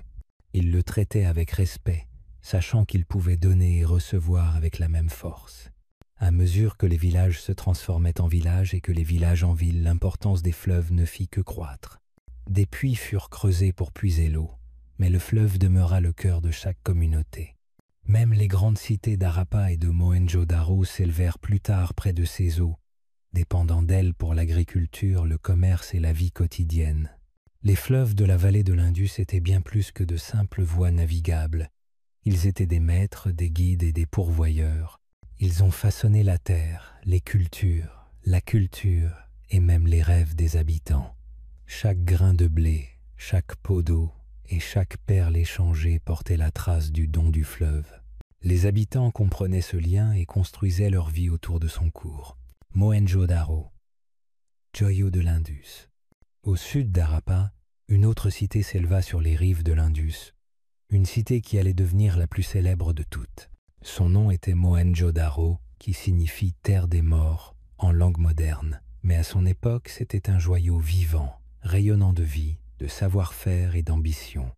Ce n'était pas un simple village ou une petite ville, c'était un chef-d'œuvre d'urbanisme, un lieu où chaque rue, chaque brique et chaque puits témoignaient de la créativité et de l'unité humaine. Mohenjo-Daro fut construit sur une plateforme surélevée, soigneusement conçue pour résister aux inondations. Comme Harappa, il était divisé en deux parties principales, une citadelle sur les hauteurs et une ville plus basse en contrebas. La citadelle abritait des bâtiments publics, des greniers et ce que l'on appelle aujourd'hui le Grand Bain, l'une des structures les plus remarquables de l'histoire antique. Cet immense bassin, construit en briques parfaitement ajustées et scellé avec du goudron naturel pour le rendre étanche, était entouré de pièces et de couloirs. Sa fonction exacte reste un mystère, mais beaucoup pensent qu'il servait à des rituels, des cérémonies ou des bains publics. Quelle que soit sa fonction, le Grand Bain témoigne de l'extraordinaire savoir-faire et de l'organisation des bâtisseurs de Mohenjo-Daro. La ville basse s'étendait selon un quadrillage de rues rectilignes se croisant à angle droit. Ces rues étaient larges et pavées de briques cuites, suffisamment solides pour durer des siècles. Le long de ces rues se dressaient des rangées de maisons, chacune construite avec le même souci du détail. Certaines maisons étaient petites, avec seulement quelques pièces, tandis que d'autres étaient plus grandes et plus complexes, avec des cours, des puits privés et même des salles de bain. L'idée que chaque maison ait accès à l'eau et au tout L'égout était inconnu dans de nombreuses régions du monde antique, mais ici à Mohenjo-Daro, cela faisait partie du quotidien. Le système de drainage de la ville était une merveille en soi. Des drains couverts longeaient les rues, évacuant les eaux usées des maisons. Ces drains étaient construits avec précision et comportaient de petites ouvertures pour le nettoyage et l'entretien. Aujourd'hui encore, les vestiges de ces drains témoignent du soin apporté à leur conception. Les habitants de Mohenjo-Daro comprenaient que la propreté et la gestion de l'eau étaient essentielles à une vie saine et ils ont bâti leur ville selon ces principes. La vie à Mohenjo-Daro était trépidante. Les marchés regorgeaient de commerçants proposant nourriture, poterie, textiles et perles. Les agriculteurs apportaient leurs céréales et leurs légumes, tandis que les artisans proposaient des ornements et des outils de haute facture. Le bruit des marchandages, la vue des produits colorés disposés sur des nattes et l'odeur du pain frais rendaient ces marchés animés et dynamiques. Ici, les gens s'habillaient simplement mais avec élégance. Le coton, tissé avec savoir-faire, était leur principal tissu, teint de couleurs naturelles comme le rouge, le jaune et l'indigo. Les bijoux étaient courants, non seulement chez les riches, mais aussi dans les familles ordinaires. Les perles en pierre semi-précieuses comme la cornaline et l'agate étaient polies jusqu'à ce qu'elles brillent, et les ornements en or ajoutaient une touche de beauté et de fierté aux tenues des hommes comme des femmes. L'une des caractéristiques les plus fascinantes de Mohenjo-Daro était sa standardisation. Les briques utilisées pour construire les maisons, les poids utilisés dans le commerce et même les sceaux utilisés pour marquer les marchandises suivaient tous les mêmes mesures. Ce niveau d'uniformité suggère que la ville possédait un système d'organisation solide, même si l'on ne trouve aucune trace de roi ou de palais. La population était peu être guidée par des conseils ou des marchands, mais quel que soit leur système de gouvernance, ils fonctionnaient avec une efficacité remarquable. Le soir, lorsque la chaleur du jour s'estompait, les familles se réunissaient dans leur cour. Les enfants jouaient avec des jouets en argile en forme d'animaux ou de charrettes, tandis que les adultes discutaient, filaient du coton ou partageaient des repas composés de pain, de lentilles et de légumes frais. La musique emplissait peu être l'air, avec des tambours, des flûtes et de simples instruments à cordes jouant des rythmes doux qui unissaient la communauté. Mohenjo-Daro était une ville très en avance sur son temps. Elle démontrait qu'une civilisation pouvait être à la fois pragmatique et gracieuse, avec des rues propres, un artisanat de qualité et une vie centrée sur la coopération plutôt que sur le pouvoir. Aujourd'hui, malgré le silence de ses rues et l'effondrement de ses murs, l'esprit de Mohenjo-Daro rayonne toujours, racontant l'histoire d'une ville autrefois considérée comme le joyau de l'Indus. Rues, maisons et puits, se promener dans les rues anciennes des villes de la vallée de l'Indus donnait l'impression de pénétrer dans un monde en avance sur son temps. Les rues étaient larges et soigneusement planifiées, non pas sinueuses comme les chemins de petits villages, mais alignées en ligne droite, se croisant comme un quadrillage parfait. Elles étaient construites en briques cuites, de taille et de forme uniforme, s'emboîtant comme les pièces d'un puzzle. Les habitants de Harappa et de Mohenjo-Daro croyaient en l'ordre, et leurs rues reflétaient cette conviction. Les rues n'étaient pas seulement destinées à la promenade. Elles étaient conçues pour permettre aux charrettes tirées par des bœufs de circuler facilement, transportant céréales, poteries et autres marchandises d'un quartier à l'autre de la ville. Des ruelles latérales partaient des axes principaux, menant aux habitations et aux ateliers. Même dans les ruelles les plus étroites, on percevait une certaine structure et une certaine planification. Il ne s'agissait pas d'une construction fortuite. C'était l'œuvre de personnes soucieuses d'organisation et de propreté. Les maisons qui bordaient ces rues étaient modestes mais ingénieuses. La plupart étaient construites sur 2 niveaux, un rez-de-chaussée et un étage, avec des toits plats qui permettaient de sécher les céréales et de dormir pendant les nuits chaudes ou simplement de profiter de la fraîcheur du soir. Les murs épais, faits de briques cuites, conservaient la fraîcheur intérieure pendant les étés torrides et la chaleur pendant les mois les plus froids. Chaque maison disposait d'une petite cour centrale, un espace ouvert où les familles cuisinaient, travaillaient et se réunissaient. À l'intérieur des maisons, les pièces étaient disposées autour de cette cour. Certaines habitations possédaient des escaliers menant à l'étage, où des pièces supplémentaires offraient un espace pour dormir ou ranger. Les fenêtres étaient petites, conçus pour laisser entrer la lumière et l'air tout en isolant de la chaleur. Les sols étaient souvent recouverts d'argile lisse ou de chaux, ce qui les rendait faciles à nettoyer. Ces maisons n'étaient être pas de grands palais, mais elles étaient construites avec soin, confort et praticité. L'une des caractéristiques les plus remarquables de ces maisons était leur accès à l'eau.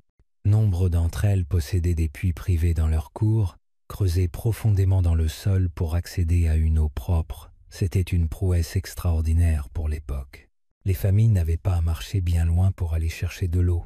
Elle était là, directement chez elles. Les puits étaient bordés d'anneaux de briques cuites pour éviter leur effondrement et préserver la pureté de l'eau. À côté de ces puits, les maisons disposaient souvent de petites salles de bain ou de buanderies. Les eaux usées de ces espaces étaient évacuées par un réseau de canalisations. Ces canalisations étaient reliées à de plus grands égouts couverts longeant les rues qui évacuaient l'eau hors de la ville. Ce système d'assainissement était différent de tout ce que l'on trouvait dans la plupart des autres civilisations antiques. Il témoignait de l'importance que les gens attachaient à la propreté et à la santé. Des puits publics furent également construits le long des rues principales pour ceux qui n'en avaient pas. Ces puits étaient des lieux de rencontre où les voisins se réunissaient pour remplir des jarres et échanger des nouvelles. Le bruit de l'eau puisée, mêlé de rires et de bavardages, emplissait l'air des matinées et des soirées animées. Les rues elles-mêmes étaient dotées de plateformes surélevées de chaque côté, à l'instar des trottoirs d'aujourd'hui, permettant aux gens de circuler même lorsque la chaussée était mouillée ou boueuse. Des ouvertures dans les drains couverts permettaient aux ouvriers de les nettoyer régulièrement, préservant ainsi les mauvaises odeurs. Cette attention à l'assainissement était en avance de plusieurs siècles sur de nombreuses autres civilisations. La vie dans ces rues devait être animée. Les marchands exposaient leurs marchandises, les potiers travaillaient autour et les enfants jouaient avec des jouets en argile en forme d'animaux ou de charrettes. Les femmes marchaient jusqu'au puits, des pots en argile en équilibre sur la tête, tandis que les hommes guidaient les animaux à travers les rues pour se rendre au marché. Il régnait un sentiment de communauté, une harmonie entre les gens, partageant l'eau, l'espace et les idées. Les rues, les maisons et les puits de la vallée de l'Indus nous en disent long sur ses habitants. Ils étaient non seulement des bâtisseurs talentueux, mais aussi des urbanistes avisés, soucieux de la qualité de vie de chacun. Leurs villes n'étaient pas seulement des lieux de vie, c'étaient des espaces soigneusement conçus pour le confort, la sécurité et la santé. Même après des millénaires, les ruines de ces rues et de ces puits témoignent encore d'une civilisation qui valorisait à la fois l'aspect pratique et la beauté. Ce que révèlent encore les ruines de Harappa et Mohenjo-Daro, c'est un profond respect pour la vie quotidienne et pour les besoins de la population. Rien n'était laissé au hasard.